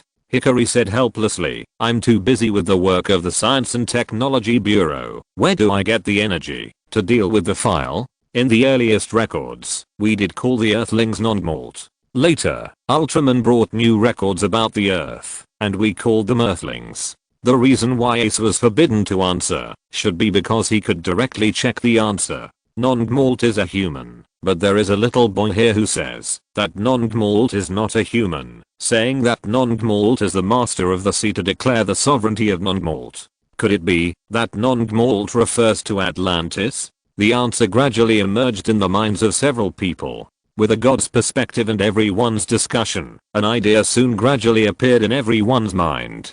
Time is up. Diana Prince, non-Gmalt is an earthling who migrated from land to the sea. Diana Prince answered correctly. Reward 10 points. In an instant, this newcomer successfully attracted everyone's attention. Wanda, this newcomer is so strong. Logan, but, girl. There are both human and non-human people in our group, such as Iron Man, Captain America, Billionaire, Hellblazer, Supreme Sorcerer, and Demon Pseudo-God aliens. You actually got the first place. Diana Prince, I'm lucky. Bruce Wayne took a look and confirmed the previous information. There was something wrong with this Diana Prince. If not, Alpha would have directly sent an invitation to Diana instead of calling himself Master Bruce. Non-Gmalt is an earthling who migrated from land to the seabed.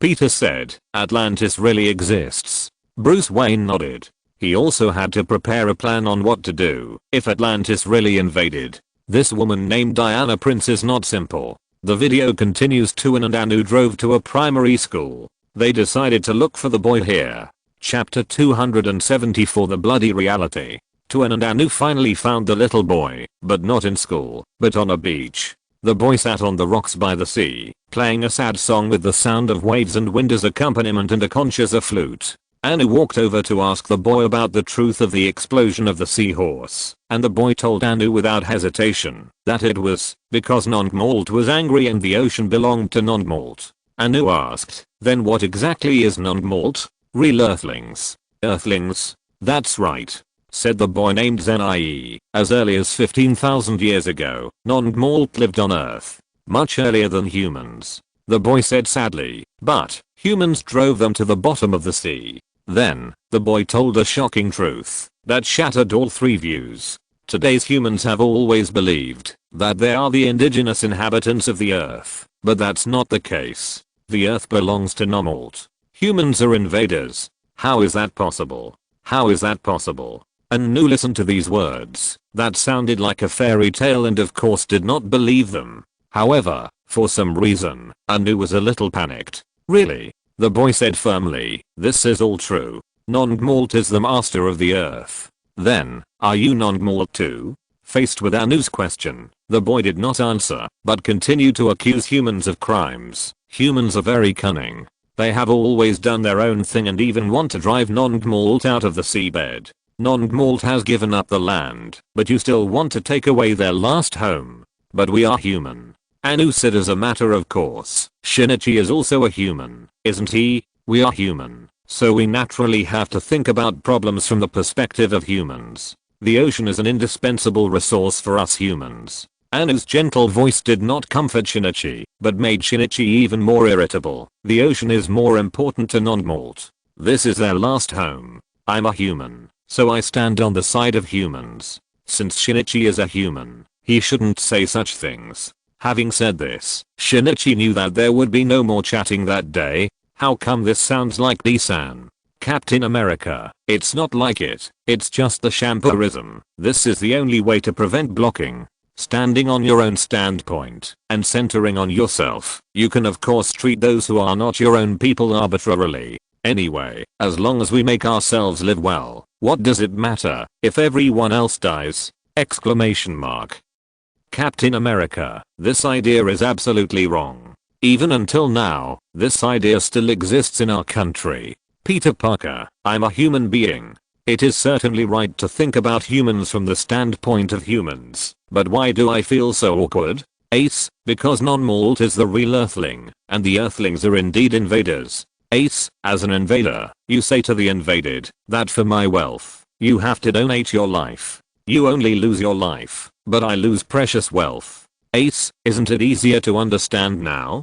Peter Parker, I always thought that non-Gmalt just chose the ocean in evolution and took a different path from humans. But if humans are really as Shinichi said, then aren't humans the evil ones who have taken over the world? Peter Parker, will there be a non-Gmalt in our world? If non-Gmald goes to war with the Earth one day, what should I do? Peter was silent. He was emo. He sat on the sofa with cold sweats. Hikaru didn't know how to comfort Peter. This matter was beyond the scope.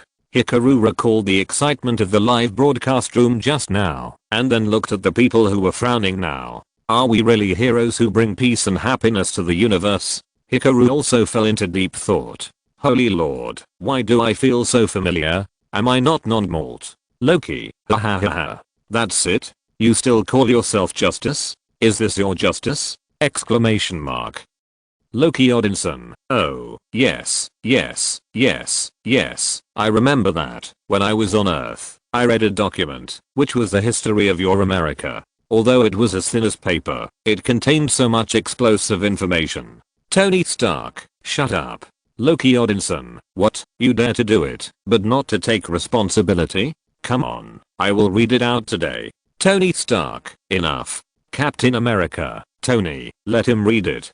Captain America, this is the mistake made by our ancestors. We should recognize the past and history. Loki Odinson, you, a mortal, have some responsibility. Loki Odinson, since the 16th century of your human calendar, you humans have carried out a bloody massacre of the indigenous people of North America for 300 years. The killed were buried in the ground as fertilizer, and the living were sold as slaves. The head of an indigenous person could be exchanged for 50 to 100 gold coins. Loki Odinson, what a pity. If I had gone to Earth earlier, I might have been able to see that heroic scene. Loki Odinson, ha ha ha ha ha. Loki's words successfully broke everyone's defense. Putting aside the reality, this is itself an extremely nonsense statement. If we don't talk about reality, what can we talk about?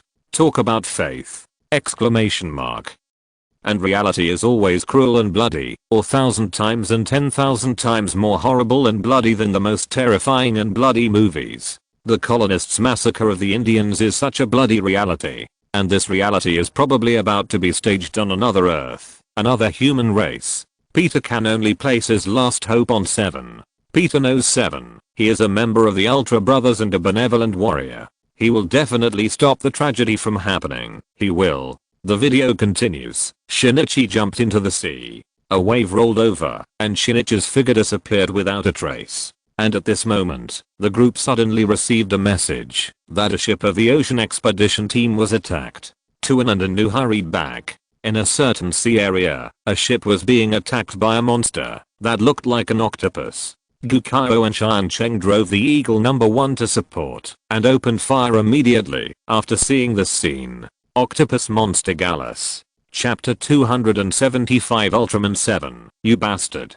Under the firepower cover of Eagle 1, the expedition ship was finally safe, and Garrus dived back to the bottom of the sea. Galrus never expected that humans were so despicable that they even attacked by surprise. Galrus swam on the bottom of the sea, and behind him, the submarine of the Ultra Guard quietly approached. Torpedo launch. In an instant, torpedoes flew towards Garrus. Galrus, who was in pain, was forced out of the water by torpedoes, and then he was hit by Eagle 1's overwhelming firepower. Galrus, who couldn't bear it, could only dive into the water again. After repeating this several times, Garrus was beaten to unconsciousness. The Ultra Guard won a great victory in the battle. In the command room, Gukao said happily, I didn't expect this underwater creature non-Gmald to be so weak. If I had known, I would have used a tranquilizer to capture him alive. I could have made a fortune by selling him to an aquarium. Ha ha ha ha.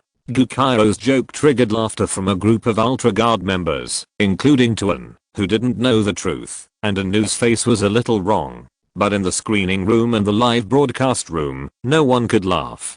Logan, capture him alive and sell him to an aquarium? This reminds me of a very old memory. Logan, that's a story I heard when I was a child. When the Delta trade just started, slave traders didn't regard black people as human beings. I remember that an African zoo was built there. There were not only African elephants, ostriches, and Nile crocodiles, but also black people transported from Africa. They didn't allow black people to wear clothes, just like animals, naked. The rest of the plot is a bit exaggerated, so I won't say it, so as to avoid failing the review. Loki Odinson, Ha, it's a pity that I didn't win. Otherwise I would have locked all of you Avengers in cages for people to watch. Except for my stupid brother. Loki Odinson, you did the same thing anyway, didn't you? Holy lord, Azu, that's a good idea, but you can also make them into specimens and hang them in the room, to play with them carefully. Loki Odinson, hahaha, this is the first time I think you, a low-level demon, are particularly pleasing to the eye.